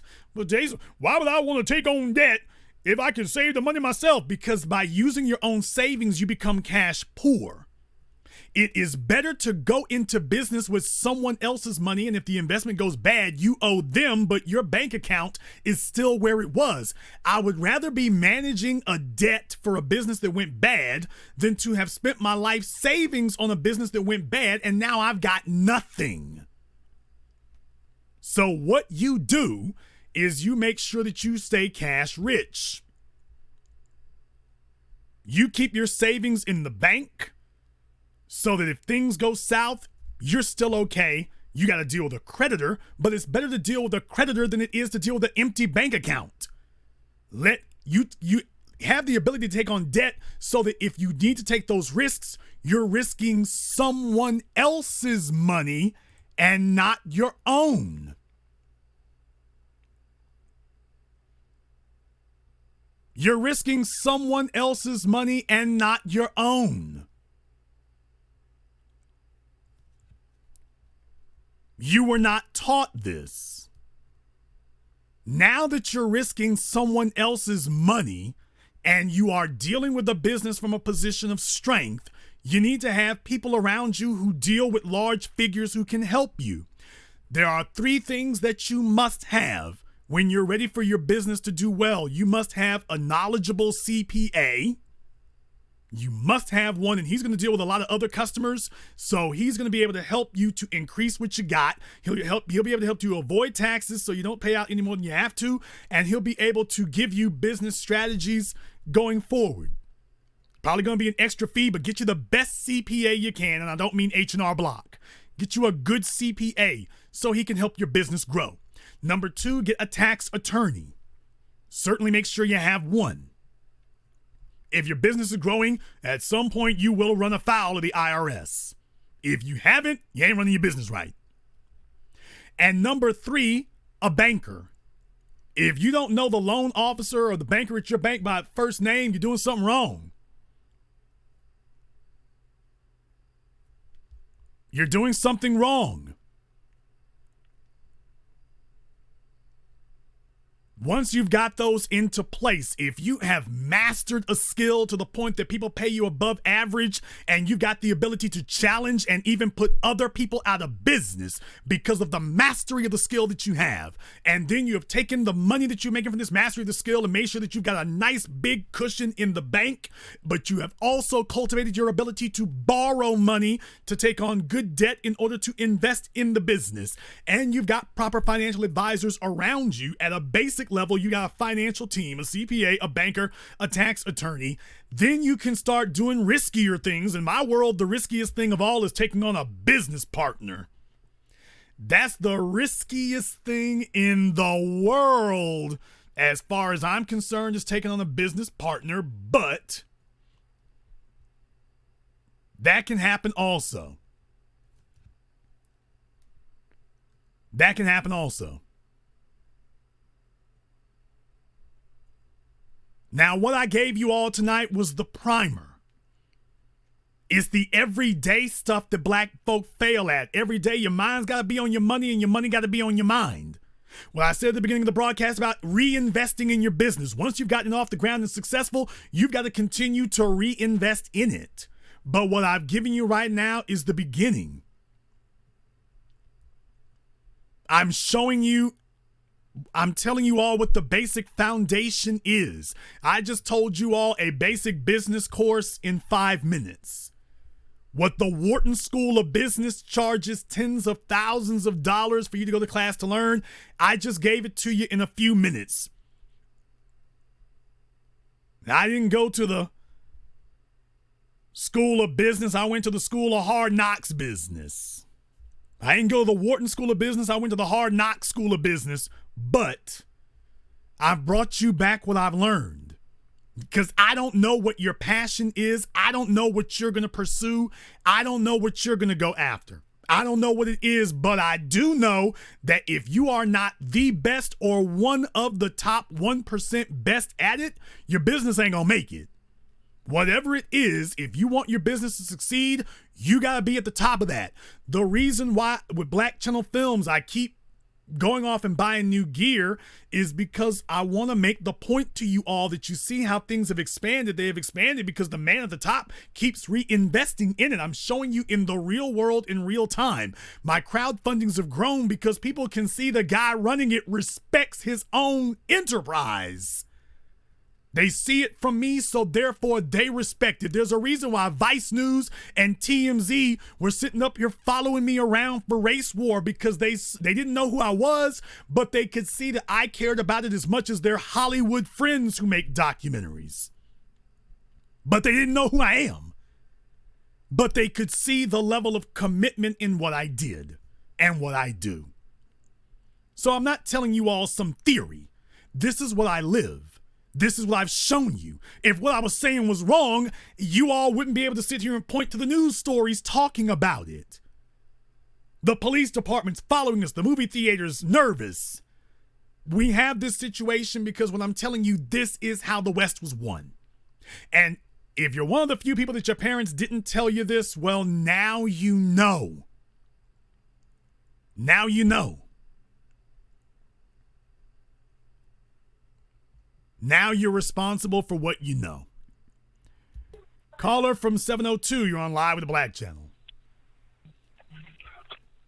Hey, Jason. My name is Jerry. I'm calling from Las Vegas. Jerry from Las Vegas, what's on your mind? I'm calling in because the topic at hand is super relevant. First, I want to state what you said earlier about people calling up saying that, investing into stock, I think that is a bad thing, because I know a few people doing it already, and none of them are making a living off of that. They're literally still working full-time jobs. So what you said about that is true. But the main reason I called in is because I've been going to this barbershop for 4 years now. And I just found out last week that the barber, she was a Black woman, and I had a conversation with her, and she was talking about how she's going to renovate the spot. And I'm like, that kind of for me, it made me kind of question, okay, you must got a nice sum of money or something. Why are you going to renovate the spot? So she was saying, yeah, she's going to renovate. And she said she sold it to a Hispanic guy. So she sold the spot. And she's been having this spot open for 4 years. And it's just kind of relevant to what you're talking about tonight, because just to see it happen, and I was pretty upset about it because the shop is, it's pretty, it's doing pretty good. I thought it was prosperous. It probably is. Maybe it's not. I don't know. No. You don't understand. Now, what you just said, that shows the difference. You said, well, I guess it's pretty prosperous. You see, Black folk are trying to find a cash cow. And the problem is that Black folk want to find a cash cow, but they don't want to keep feeding the cash cow. That's the problem. We want to get a cash cow and then let the damn thing die of malnutrition. Business is going good. She now wants to make sure it keeps going good. That's the point. You're saying, well, she wants to reinvest in it. I mean, I don't know if business is good or bad. I mean, business is going good. But why does she need to reinvest? Because she wants to make sure it stays there. That's why. It's going good, and now she wants to keep it. And that's the problem with Sam's Barbecue and most of your barbershops and most of your Black chicken shacks and everything else. Negroes want to start a business, and just like civil rights and everything else, then we want to go walk off the field and go home and sit down. While everybody else is still out there in the field competing, we want to figure out the quickest path to go sit on our ass. And that's not what we need to be doing. Thank you very much for giving us a call here tonight. That's what we try to do. We try to figure out some way that we can go sit down. I built the damn thing, didn't I? And what you built wasn't even that fly. It wasn't really even that great, but I built this up here. I don't see why I got to go through all this extra work to keep going there. Why I got to do all that there? They ain't making no money. That's what we run into as black people. Everybody is sitting up here investing and reinvesting. And I've explained to you all the reason why. I've explained to you the reason why. So I'm hoping that listening to this broadcast tonight and seeing this tonight, that those of you who want to start your own business, now you got the bare bones. Doesn't matter what the business is. If you follow the rules I gave you, the odds are incredibly in your favor. Don't sit up here and just open anything. You need to make sure it's something that's in demand. Go for something hard. Don't go for something easy. Black folk want to figure out something easy. Go for something hard. People will pay you money if you're willing to do hard work that they won't. So don't try to find something that you think is easy. By definition, it won't have that much value. Find something hard that other people really want, but they don't want to do themselves, and then you can charge them top dollar, A, because you've mastered it, and B, because you're going to save them the time, effort, and toil of having to do it. You don't go through the drudgery, I'll go through it for you for $200 an hour. And that's how you build a business. Doesn't really matter what the business is, though. Find something that's really in demand. And if you can't figure out what's in demand, maybe you don't need to be running a business. But you've got plenty of it. Invest the time to learn how to be one of the masters of the knowledge of the business. And now that you've mastered it, let me tell you right now, the best thing you can do if you're trying to figure out a business that you want to go into that's in demand, go to work for a company that's doing great business. See, and once you're on the inside of it, you see how the business is structured, then you leave the business and say, okay, I'm going to go set up to overthrow my employer. That's the way it works. It's not rocket science. Negroes just want 100 excuses for why they don't have to move. You all are expecting somebody to descend from the heavens and give you liberation. Young black folk, how well did that work out for your parents? Stop looking for a magic cure. There is not one. There isn't one. There never was one. It's a lie. Your job is to get down here and make real things happen. Not sit around waiting for somebody to save you from your own best attempts to screw your life up.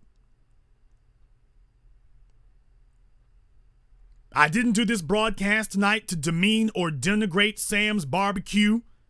I did not do it for that purpose. I did it because I wanted to educate you all about why it is we're not further along than we are. I hope that he is able to take something from this.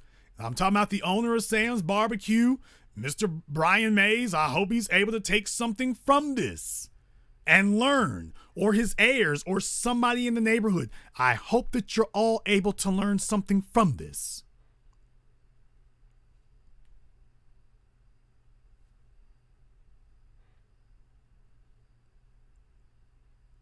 Tonight's broadcast was to explain to you about why black business fails and why it wins. Why it fails and how it can win. You just have to make a decision about whether or not you're going to be one of them. And that's all. If you have not been by our website, racewarmovie.com, that is racewarmovie.com, I definitely encourage you to go there. We have another screening coming up in New York. That will be the final screening for Race War. There is one more screening coming up in New York. That will be the final screening for Race War. There won't be any more screenings after that. Not unless something else changes, but that's really the last screening I intend to have for Race War coming back to New York City. In Queens, you can go to our website, racewarmovie.com. Should have the link up there for it. And after that, we'll start with the DVDs. So you can bring Race War home. There will be a streaming option online, but there will not be a streaming option for the 3-disc set. Not for the 3-disc set.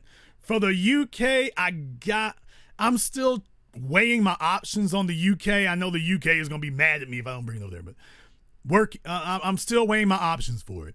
RaceWarMovie.com, you definitely want to be up for that.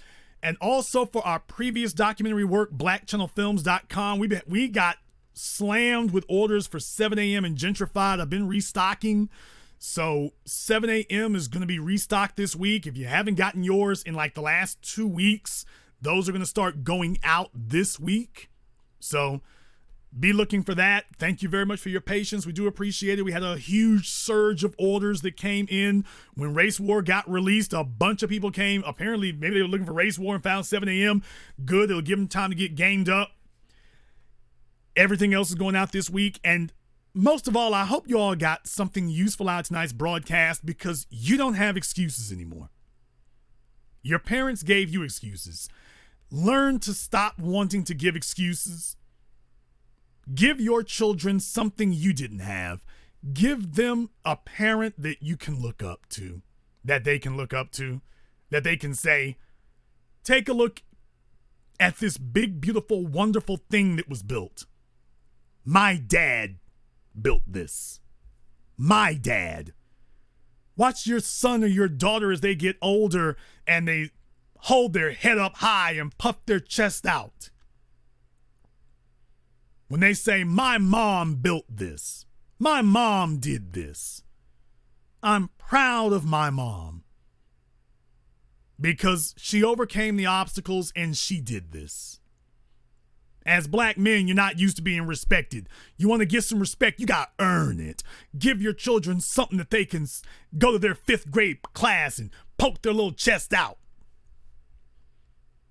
On career day, when everybody else's parent, they're just a nurse, or they're just working at Lowe's, or they're just working at AMC, or whatever. And I'm not, by the way, I'm not looking down on any of those. I am not denigrating any of those. Let me just say that right now. Let me clear that up. I'm not doing that. However, as to say that you are one of the builders of capital, that your child is able to say, my dad built this. Do you know that restaurant you all like to go to down there on Hollywood? My dad. That's my dad's. You know that boutique you all like to buy clothes from on the east side? That's my mom's. Yeah, you all know the name, but that's my family. That's mine. And watch when they talk to you and look at you with esteem and with reverence. These are foreign concepts to the average black person, that their children can look at them with esteem and reverence. You want to know how you get there? That's how you get there.